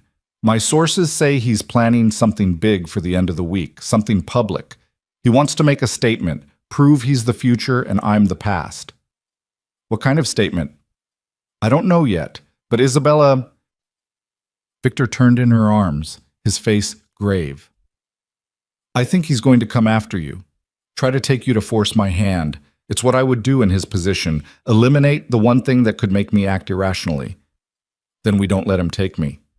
Isabella cupped his face, forcing him to meet her eyes. We prepare. We stay smart. We survive this together, like we promised. I love you. Victor kissed her desperately. I love you so much it terrifies me. Because love is leverage. Love is weakness, and Volkov will use it without hesitation. Then we make our love our strength instead. Isabella kissed him back, fierce and determined. We show him that we're stronger together than he expects, that I'm not some helpless victim waiting to be saved. Victor smiled against her mouth, sad and proud at once. You're magnificent, terrifying and magnificent and completely mine. Completely yours, Isabella agreed. Now feed me. I'm starving, and tomorrow I train again. They ate on the terrace, talking strategy and contingencies, planning for threats that felt surreal but were all too real. And later, in Victor's bed, their bed now, they made love with desperate intensity, both acutely aware that their time might be running out. Neither of them said it out loud, but both of them knew. The storm was coming, and when it broke, blood would spill. They just had to make sure it wasn't theirs. The next 3 days blurred together in a haze of training, strategy sessions, and mounting tension. Isabella woke before dawn each morning, her body screaming in protest from the previous day's work, only to push through another brutal session with Marcus. Hand-to-hand combat until her knuckles bled through the wraps. Firearms training until she could draw and fire in under 2 seconds. Tactical awareness drills that taught her to see exits, identify threats, and move through spaces like the target she'd become. Victor was rarely at the penthouse. He spent his days at the command center coordinating responses to Volkov's increasingly bold attacks. Another warehouse burned. 2 more of Victor's men were hospitalized after an ambush. The war was escalating, and the whole city could feel it. Even civilians sensed something dangerous brewing in the shadows. On the 4th morning, Isabella arrived at the training facility to find Victor waiting instead of Marcus. He looked exhausted, dark circles under his eyes. His normally pristine appearance rumpled, but when he saw her, his expression softened. "How are you holding up?" he asked, pulling her into his arms. "I should be asking you that. You look like you haven't slept in days." Isabella touched the stubble on his jaw, worry gnawing at her. "Talk to me, Victor. What's happening?" "We got a break. One of Volkov's lieutenants wants to defect. Says he's got information about the big move Volkov's planning." Victor's hands ran up and down her back, like he needed the physical reassurance she was real. "I'm meeting him tonight. Neutral territory. If his intel is good, we might be able to get ahead of this." "That sounds like a trap." "It probably is. But I don't have a choice. I need to know what Volkov's planning." Victor pulled back enough to meet her eyes. "I want you to stay here today. The whole day. Don't leave for any reason." "Victor, please, Isabella. I have a bad feeling about this, about all of it. Just give me today. Stay here, stay safe, and let me handle this meeting." His jaw tightened. "I've tripled security around the building. Marcus will be with you the entire time, but promise me you won't leave." The fear in his voice made her chest ache. "I promise. But you promise me something too. You come back. No matter what happens at that meeting, you come back to me. Always." Victor kissed her deeply, thoroughly, like he was trying to memorize the taste of her. "I love you. Remember that. No matter what happens, I love you." The ominous tone made Isabella's skin prickle with unease. But before she could question it, Victor was gone, leaving her alone in the training facility with a growing sense of dread. Marcus appeared moments later, his expression grim. "Boss wants you to run through scenarios today. Hostage situations, ambush responses, active shooter protocols. The fun stuff." He's really worried, isn't he? He's terrified. I've known Victor DeLuca for 12 years, and I've never seen him like this. He's in love with you, and it's making him vulnerable in ways that could get him killed. Marcus gestured toward the mats. "Which is why we're going to make sure you can handle yourself if the worst happens. Come on." They drilled relentlessly. Marcus threw scenario after scenario at her, being grabbed from behind, having a weapon pointed at her, being cornered with no clear exit. Each time, Isabella had to react, had to find the weakness and exploit it. Her body moved on instinct now, muscle memory overriding panic. "Better," Marcus said after she'd successfully disarmed him for the 3rd time. "You're thinking like a survivor now, like someone who refuses to be a victim." "I can't be his weakness," Isabella panted, wiping sweat from her face. "I won't be the reason he gets hurt." "You're not his weakness, you're his strength. He just doesn't see it yet." Marcus handed her a bottle of water. "The boss thinks love makes you vulnerable, and it does. But it also makes you fight harder, think faster, refuse to give up. You make him stronger, Isabella. You just have to make him believe it." They were taking a brief break when Marcus's phone buzzed. He glanced at the screen and his expression went cold. "We need to move. Now." "What's wrong?" The meeting was a setup. Victor's team was ambushed. He's alive but injured, and Volkov's men are hunting him through the warehouse district. Marcus was already moving, grabbing weapons from a locked cabinet. "The boss is heading to a safe house on the waterfront. We're going to meet him there." "You said I wasn't supposed to leave." "Plans change. That was before your husband was bleeding and running for his life." Marcus thrust a bulletproof vest at her. "Put this on. Keep your weapon ready. And Isabella, if I tell you to run, you run. No arguments." "Understood." Isabella's hands shook as she strapped on the vest, the weight of it foreign and terrifying. This was real. Victor was hurt, being hunted, and she was about to walk into the middle of a war zone. Every instinct screamed at her to hide, to let the professionals handle it, but Victor was her husband, her partner, and she'd promised to stand beside him. "Understood," she said, checking her Glock with movements that were becoming automatic. Let's go. The drive to the waterfront was tense and fast, Marcus weaving through traffic while speaking rapid fire into his phone, coordinating with other security teams.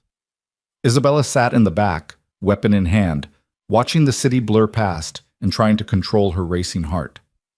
How bad is he hurt? She asked. Gunshot wound to the shoulder, through and through, so that's good.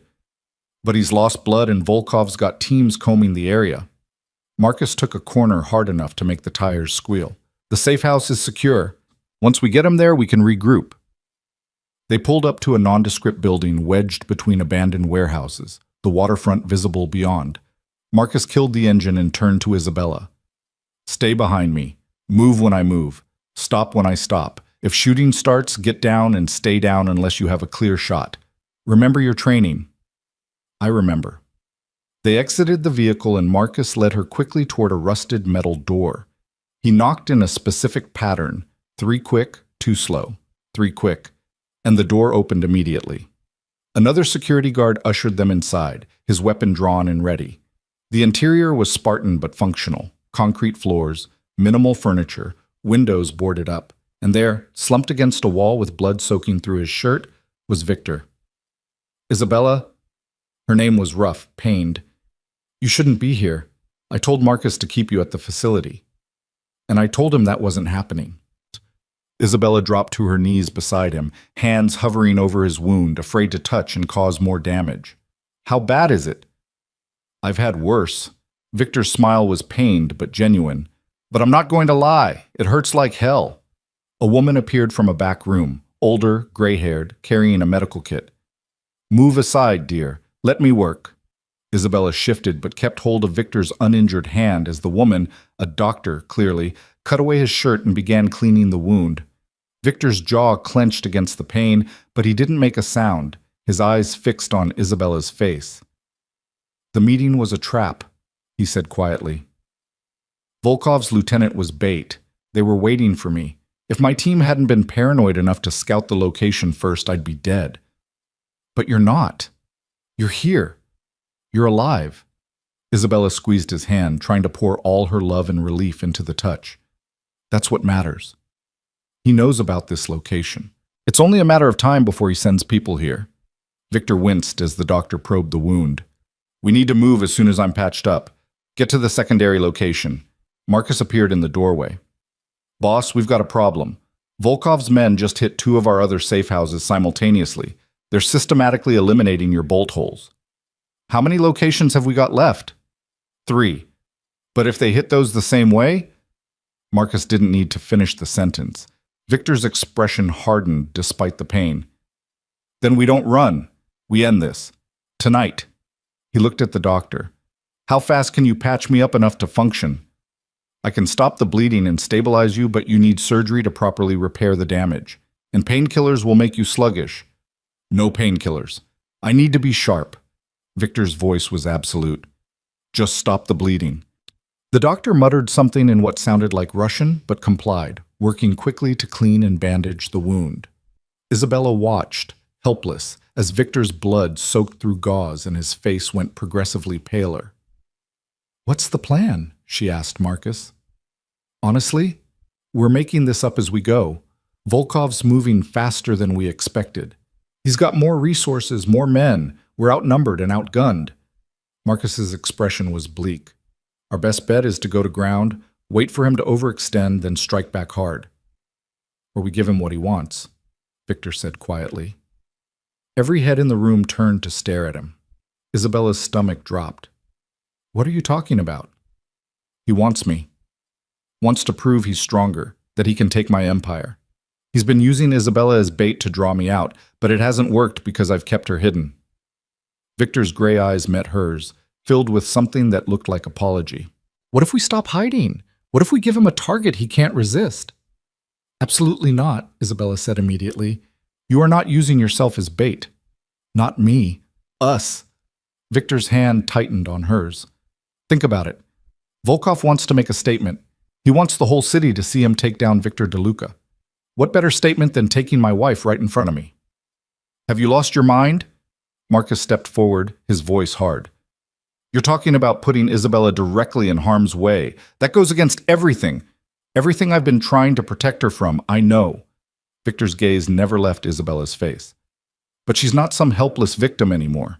You've trained her, taught her to fight, to shoot, to survive. And more importantly, she's strong enough to handle this. Aren't you, Isabella? Isabella's mind raced. The logical part of her screamed that this was insane, that Victor was concussed or delirious from blood loss.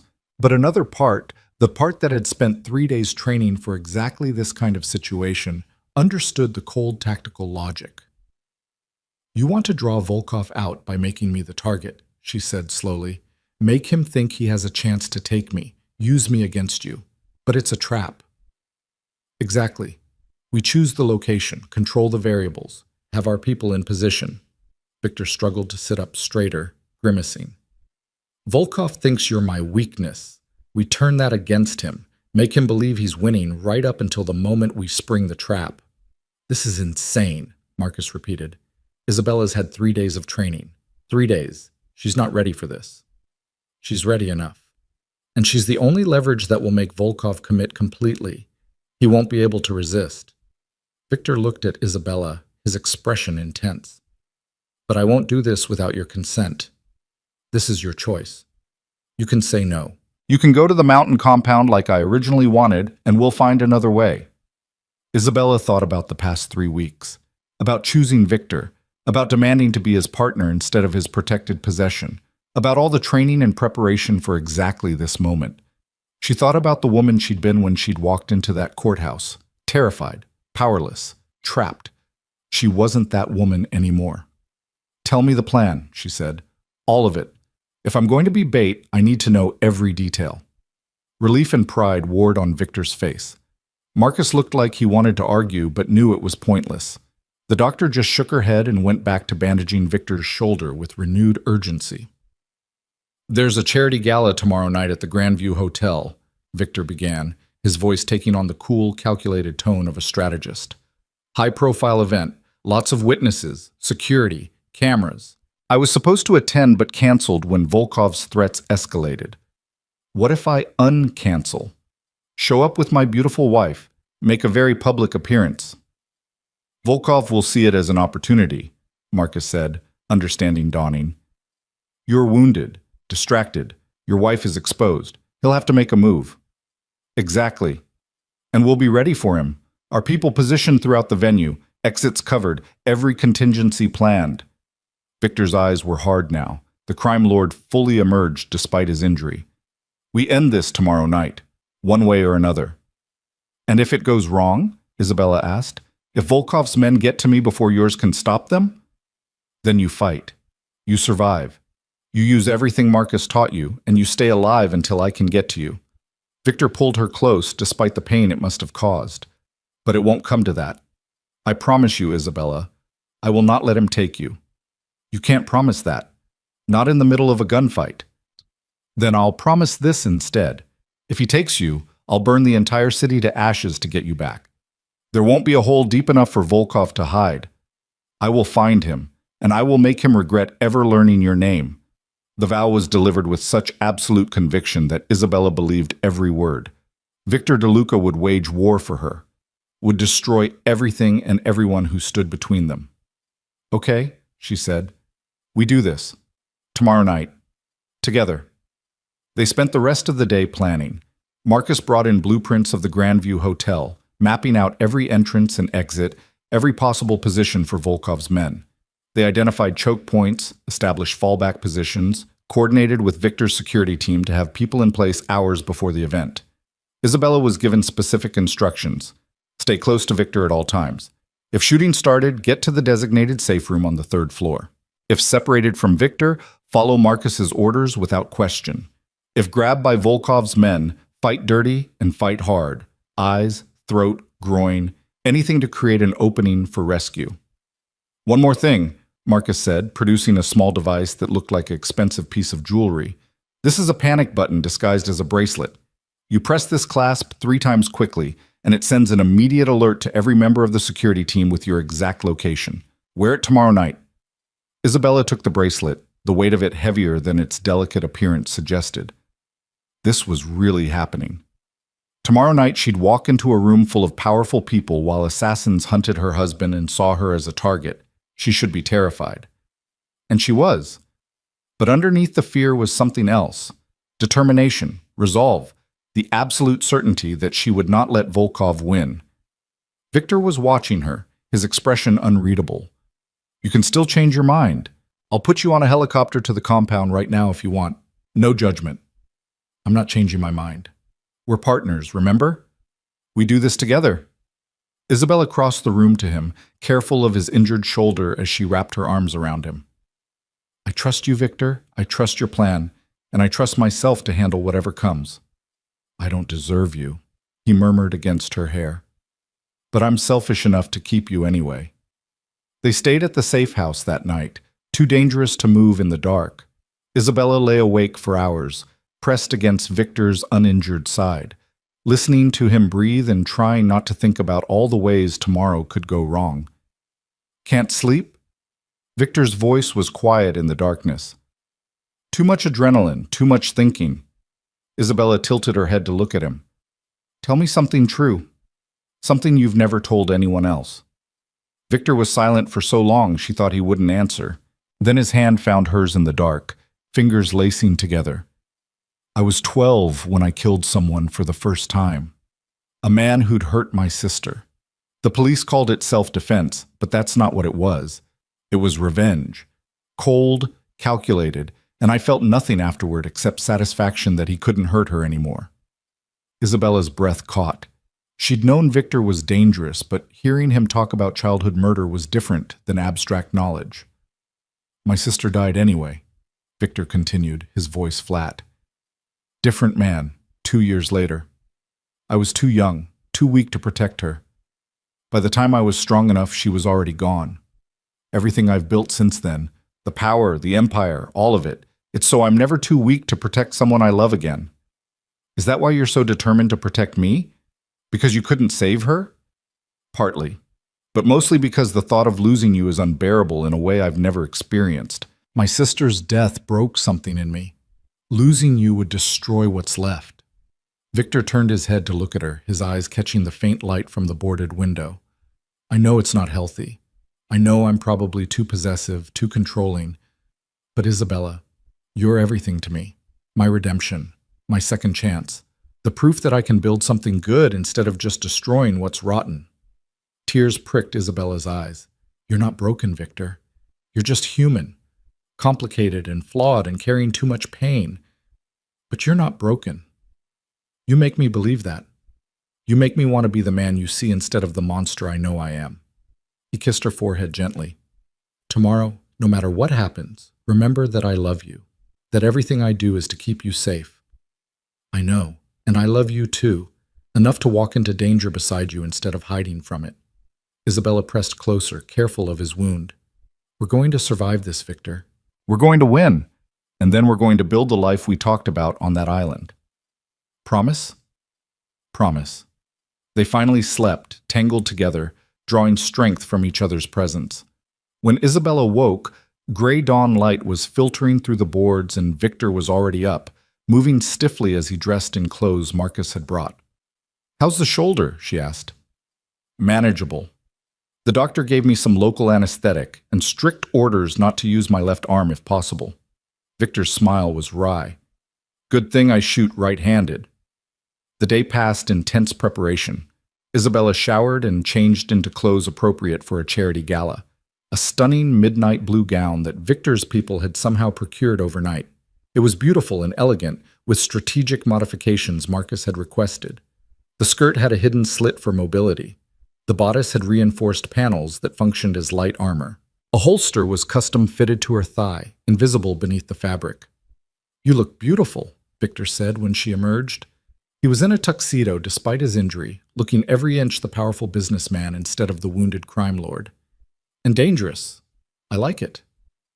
Flattery will get you everywhere. Isabella helped him with his cufflinks, her hand steadier than she expected. Are you sure you're up for this? You were shot yesterday. I've functioned through worse, and besides, showing up injured makes the trap more convincing. Volkov will think I'm weakened, vulnerable. It'll make him overconfident. Victor caught her hand, pressing a kiss to her palm. Last chance to back out. Stop asking me that. I'm not backing out. I had to try. He smiled, but it didn't reach his eyes. Okay, let's go set a trap for a Russian arms dealer at a charity gala. Just another Friday night. The ride to the Grandview Hotel was surreal. They traveled in an armored limousine, flanked by security vehicles, Victor's hand never leaving Isabella's. She could feel his tension, the way his body was coiled and ready despite his injury. You remember the plan? He asked for the third time. Stay close to you. If separated, get to the safe room. If grabbed, fight dirty. Press the panic button if I need immediate help. Isabella touched the delicate bracelet on her wrist. I've got this, Victor. Trust me. I do. It's Volkov I don't trust. The hotel was spectacular, all marble and crystal chandeliers, the cream of society arriving in expensive cars and designer gowns.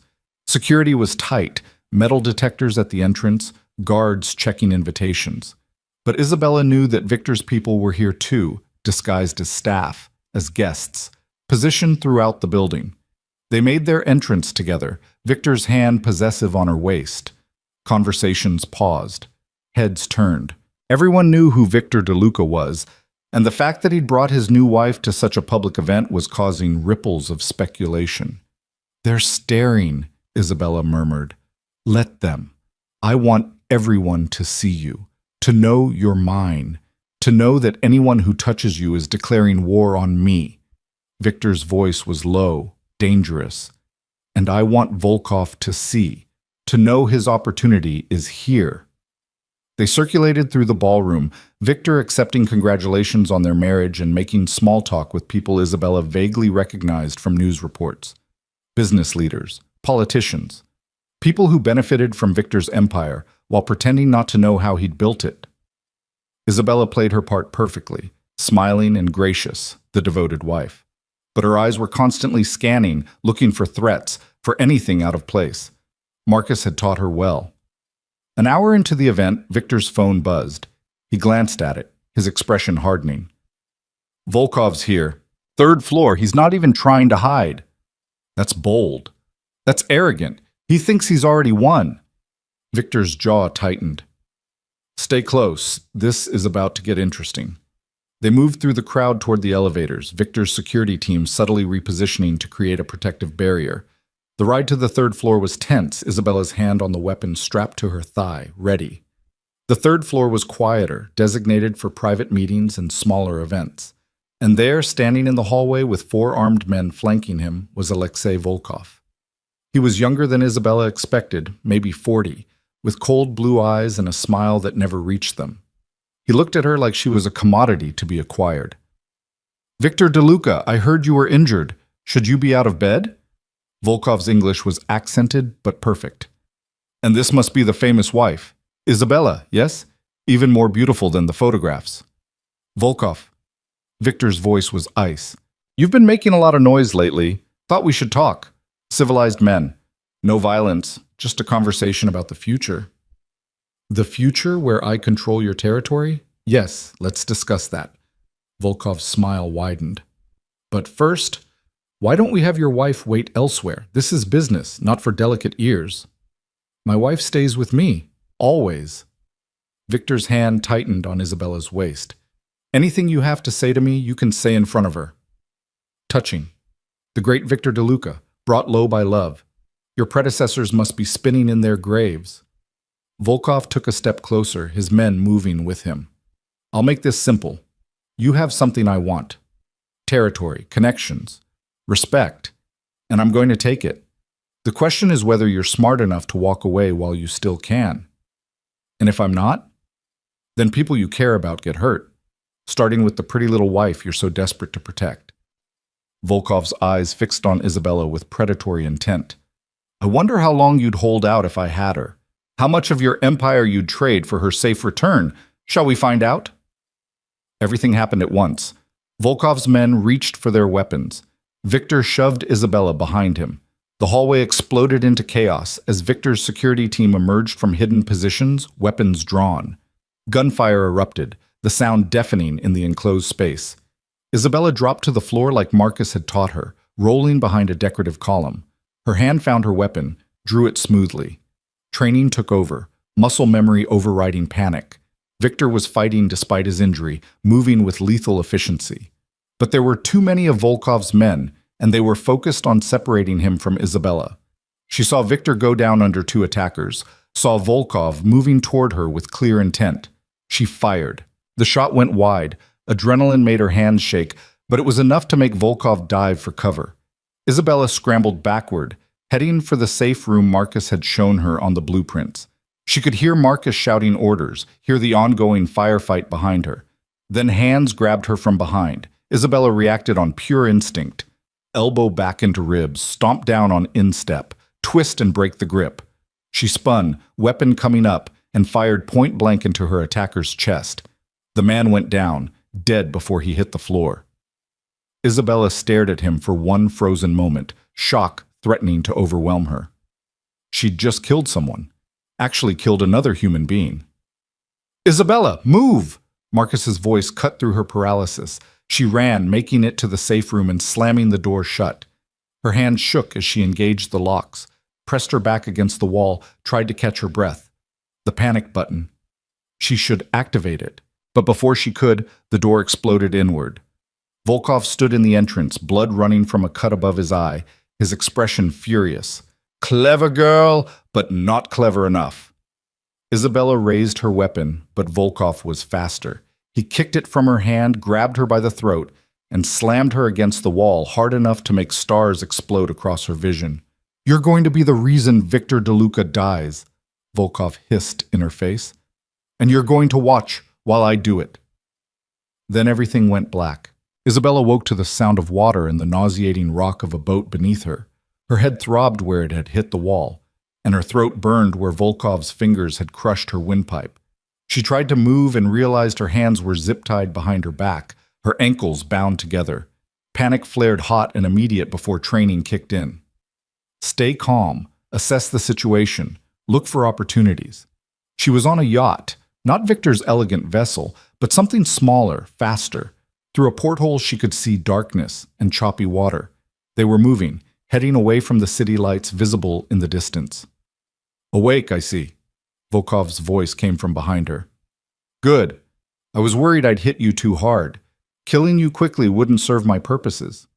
Isabella forced herself to turn, to meet his eyes without flinching. "Victor will find you. You know that, right? There's nowhere you can hide that he won't tear apart to get to me." "I'm counting on it. That's the entire point." Volkov crouched beside her, his smile cold. "Right now, your husband is receiving a video of you unconscious on this boat, along with coordinates to a meeting point. If he wants you back alive, he'll come alone.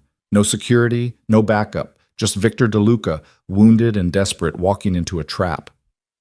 He's not stupid enough to fall for that. He's in love enough to fall for it.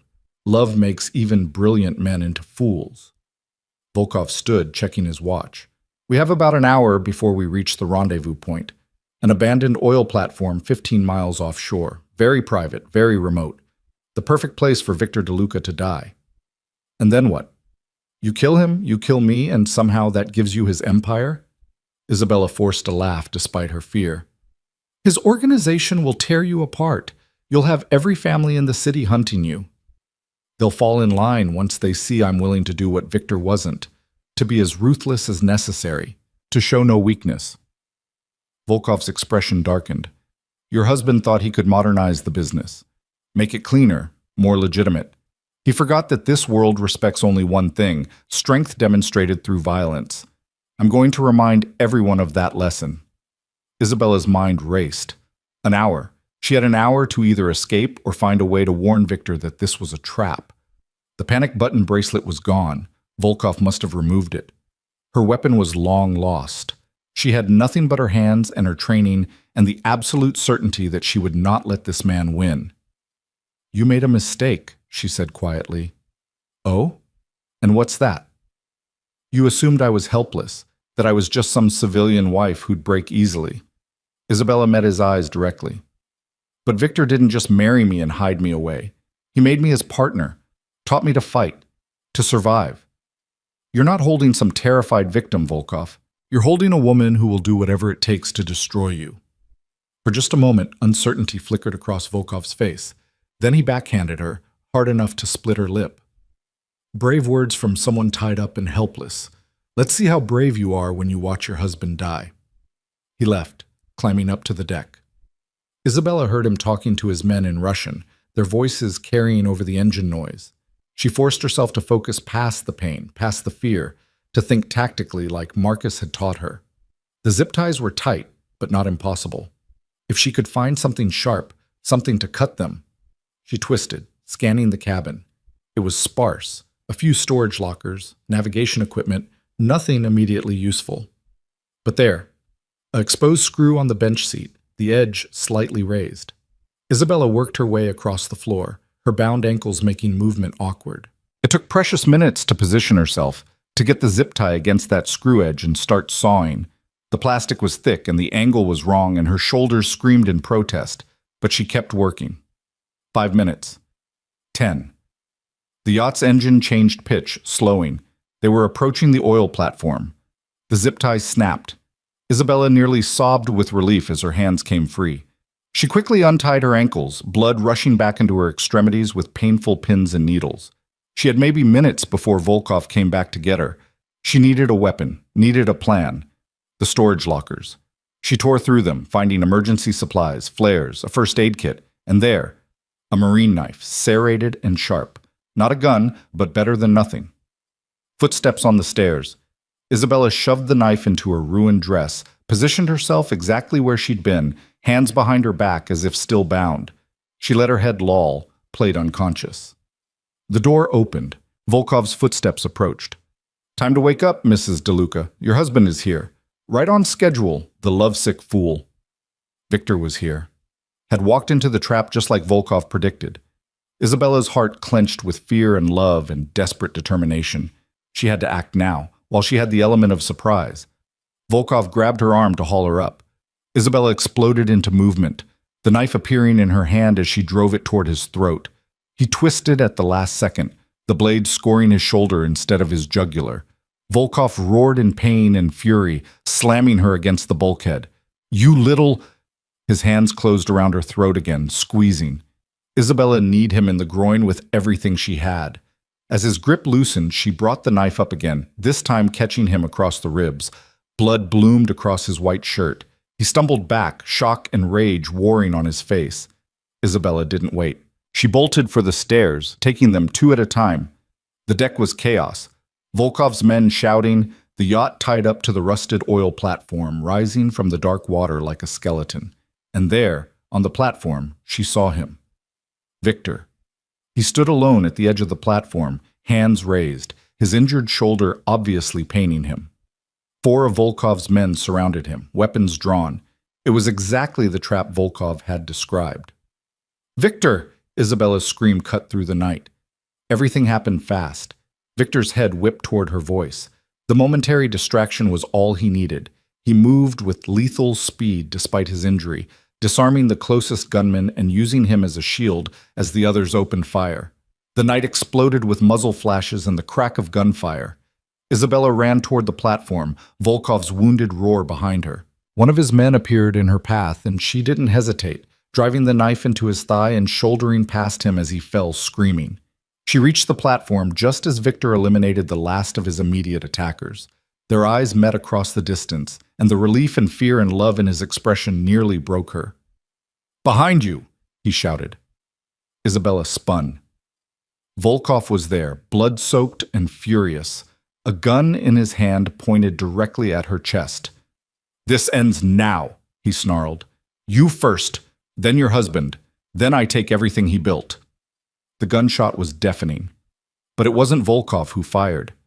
Victor's bullet took him in the shoulder, the same shoulder Isabella had stabbed, spinning him around. The Russian's gun went flying, clattering across the metal platform. Victor was already moving, crossing the distance with focused intensity despite his wound. "You made a critical error, Volkov," Victor said, his voice deadly calm as he stood over the fallen man. "You thought love was weakness. You thought caring about my wife made me vulnerable. But you forgot. Love doesn't just make you vulnerable. It makes you absolutely ruthless about protecting what's yours. You think you've won? Volkov laughed, blood bubbling on his lips. My men are everywhere. You killed me. They'll never stop coming for you. Your men are already dead or surrendered. My entire security force was waiting in the water. Did you really think I'd come alone? Victor's smile was cold. You fell for the exact same trap you tried to set for me. You assumed I'd be so desperate to save Isabella that I'd be stupid. But Volkov, I'm never stupid, especially not when it comes to protecting my wife. As if on cue, boats roared up to the platform, Victor's men, heavily armed, securing the area. Marcus was among them, his expression relieved when he saw Isabella standing. You okay, boss?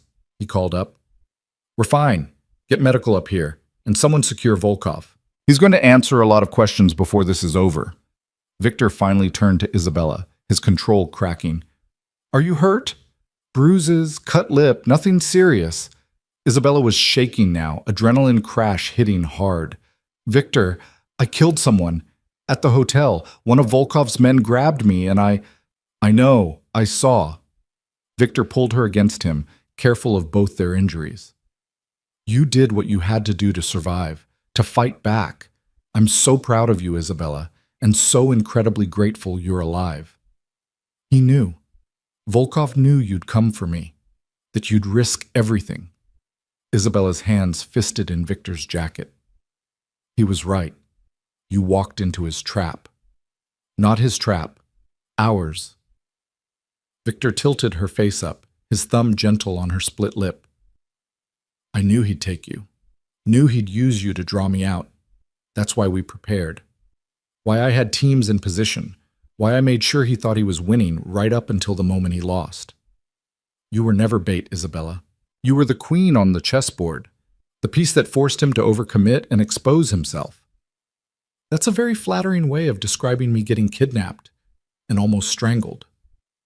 You escaped, wounded him, warned me, survived.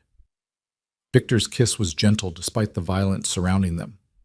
You're magnificent, terrifying and magnificent and completely mine. Completely yours, Isabella agreed, then winced as the motion pulled at her bruised throat.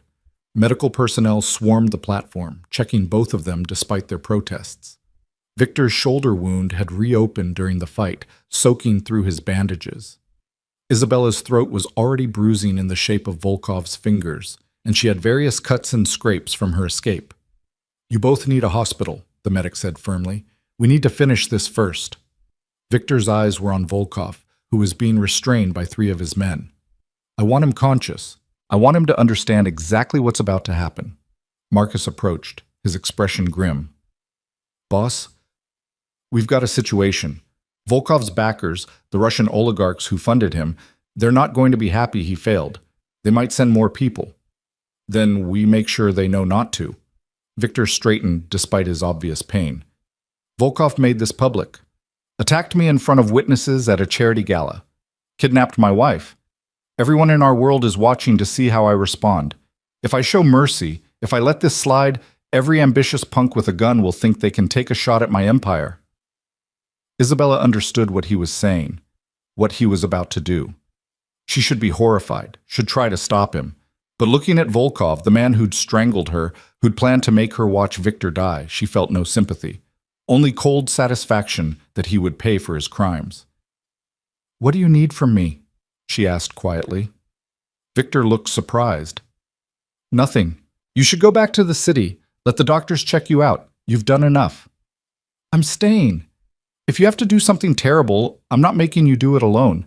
Isabella's jaw set stubbornly. Partners, remember? All of it. The good and the terrible. Something fierce and possessive blazed in Victor's eyes. You're sure? I'm sure. He nodded once, then turned to Marcus. Clear the platform. Just me, Isabella, and Volkov.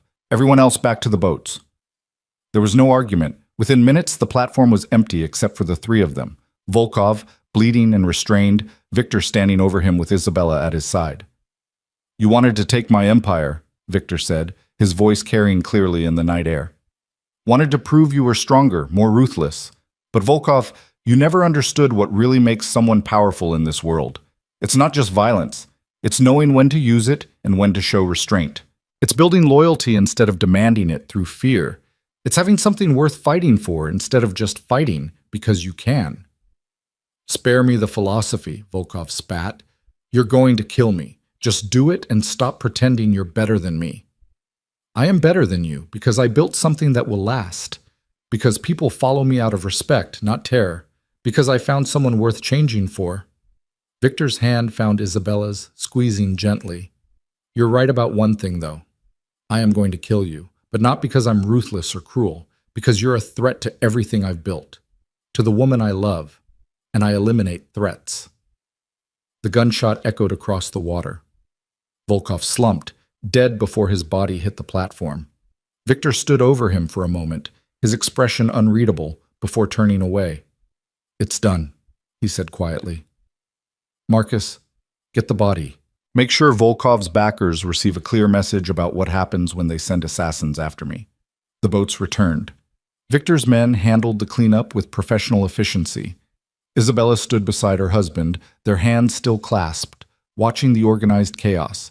She should feel something about watching a man die, guilt or horror or shame.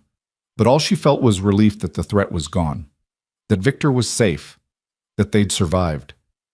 You're not upset, Victor observed, watching her face carefully. I probably should be. Probably says something terrible about me that I'm not. Isabella looked up at him. But Victor, he would have killed you, would have killed me. Sometimes violence is the only answer to violence. That's the logic I've lived by for 20 years. It's not always comfortable, but it's honest. Victor pulled her close, pressing a kiss to her temple. Let's go home. Real home. Together. The journey back to the city was quiet.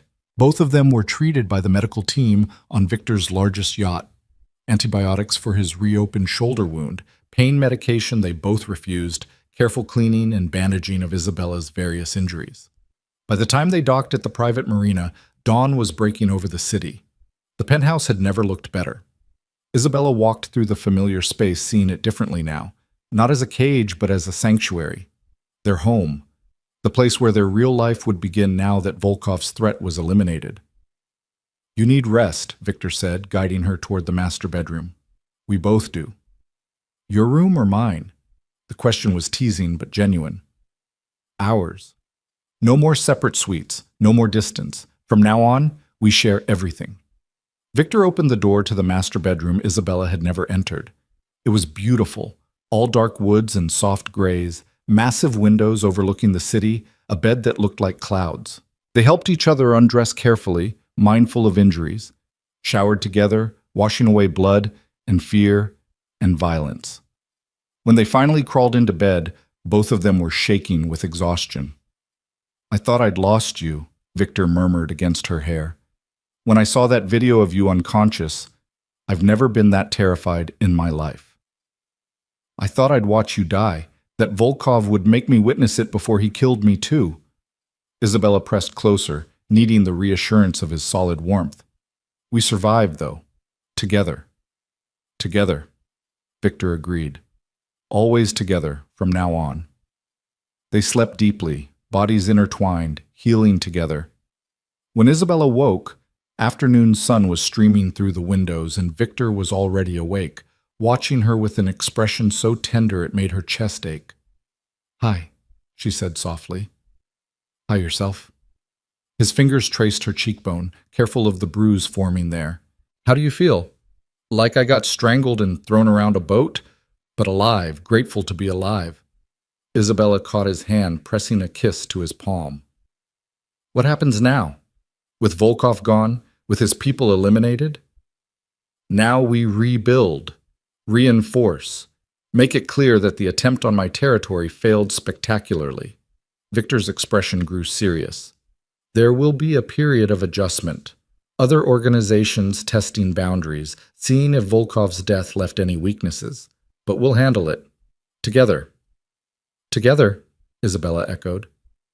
I like the sound of that. Good. Because I meant what I said. No more separate lives. You're my partner in everything now, not just the marriage, the business, the empire. All of it. Victor sat up, wincing at the pull on his shoulder. I know it's not what you signed up for. When your father offered you to clear his debts, you didn't know you were marrying into this level of danger. No. I thought I was marrying a cold businessman who'd ignore me as long as I stayed out of the way. Isabella sat up too, the sheet pooling at her waist. But Victor, what we have now, what we built together, this is so much better than safety. This is real. Partnership. Love. A life that matters. You don't regret it? Any of it? I regret that people died. I regret that I had to kill someone. I regret the violence and the fear. Isabella took his face in her hands, making him meet her eyes. But I don't regret choosing you. Choosing us. I'd make the same choice 1,000 times over. Victor kissed her deeply, thoroughly, until they were both breathless. I love you. More than I thought I was capable of loving anyone. You changed everything for me, Isabella. You changed everything for me too, made me stronger, braver, showed me I could be more than just a victim of my father's mistakes. Isabella smiled against his mouth. So what's next for us? After we finish rebuilding and reinforcing and making sure no one else tries to take your empire? That depends. What do you want? Really want, if you could have anything? Isabella thought about that, about the teaching degree she'd never finished, about the quiet life she'd once imagined, about the woman she'd been versus the woman she'd become. I want to finish my education, maybe not teaching. I think I'm too changed for that now, but something, business maybe. Learn how your legitimate corporations actually function. She paused, considering. And I want to help. With the charitable foundations you donate to anonymously, I want to make sure some of the money from your empire goes to actually helping people. Kids like I was, trapped by their parents' addictions and mistakes. Victor's expression was soft, proud. Done. All of it. I'll set up accounts for you to manage, put you in charge of the charitable operations, and pay for whatever schooling you want, business degree, law degree, anything. You don't have to. I want to. Isabella, I have more money than I could spend in 3 lifetimes. I want to use it to give you the life you deserve, the opportunities you should have had before your father ruined everything. Victor pulled her close, careful of their injuries. I want to build something with you, not just a criminal empire, a real legacy, something good that outlasts us both. Tears pricked Isabella's eyes. You're a good man, Victor DeLuca. Complicated and dangerous and morally gray, but good where it counts. Only because of you. You make me want to be better. He kissed her forehead, her nose, her lips. Marry me again. Isabella blinked.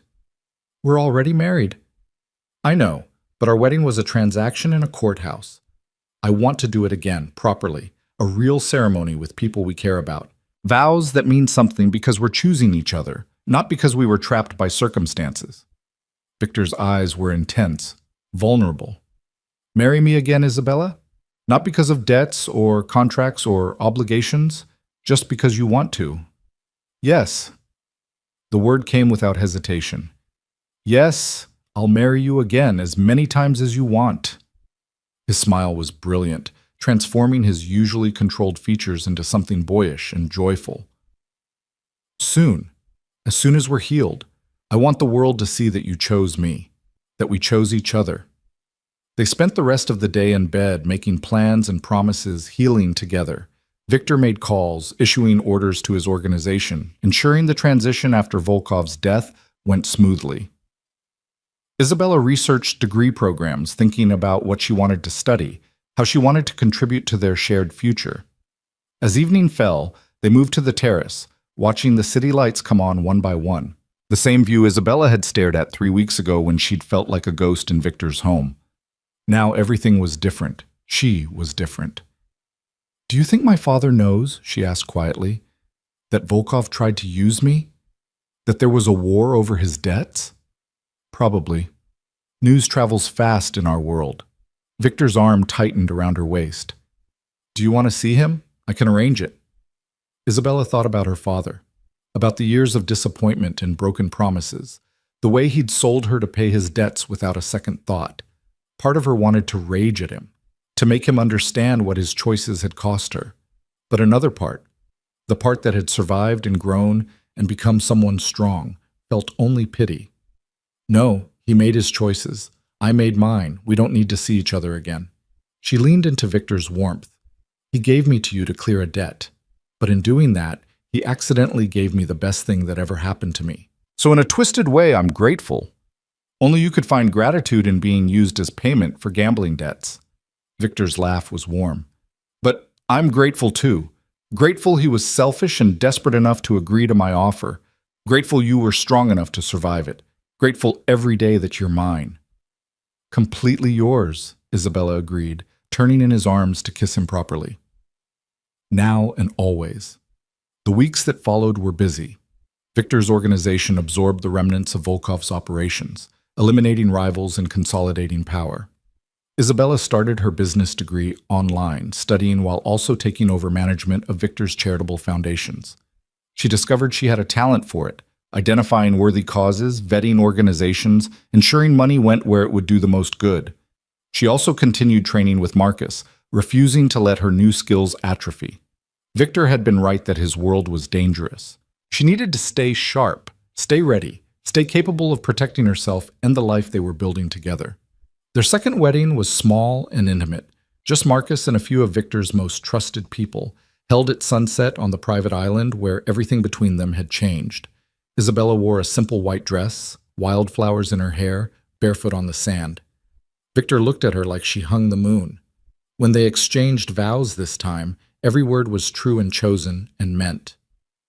I choose you, Isabella said, her hands clasped in Victor's. Not because I have to. Not because circumstances forced us together, but because you're the best man I know. Flawed and dangerous and absolutely perfect for me. I choose you today and every day for the rest of our lives. I choose you, Victor echoed, his voice thick with emotion. My redemption. My second chance. The woman who made me believe I could be more than the sum of my sins. I promise to protect you, cherish you, and build a life with you that's worthy of the gift of your love. I choose you, Isabella, today and always. Marcus, serving as officiant, smiled. By the power vested in me by absolutely no one, I now pronounce you husband and wife. Again, you may kiss your bride, boss. Victor did, thoroughly and enthusiastically, while their small audience cheered. When they finally broke apart, both laughing and crying and completely happy, Isabella felt like she'd come home. This was where she belonged.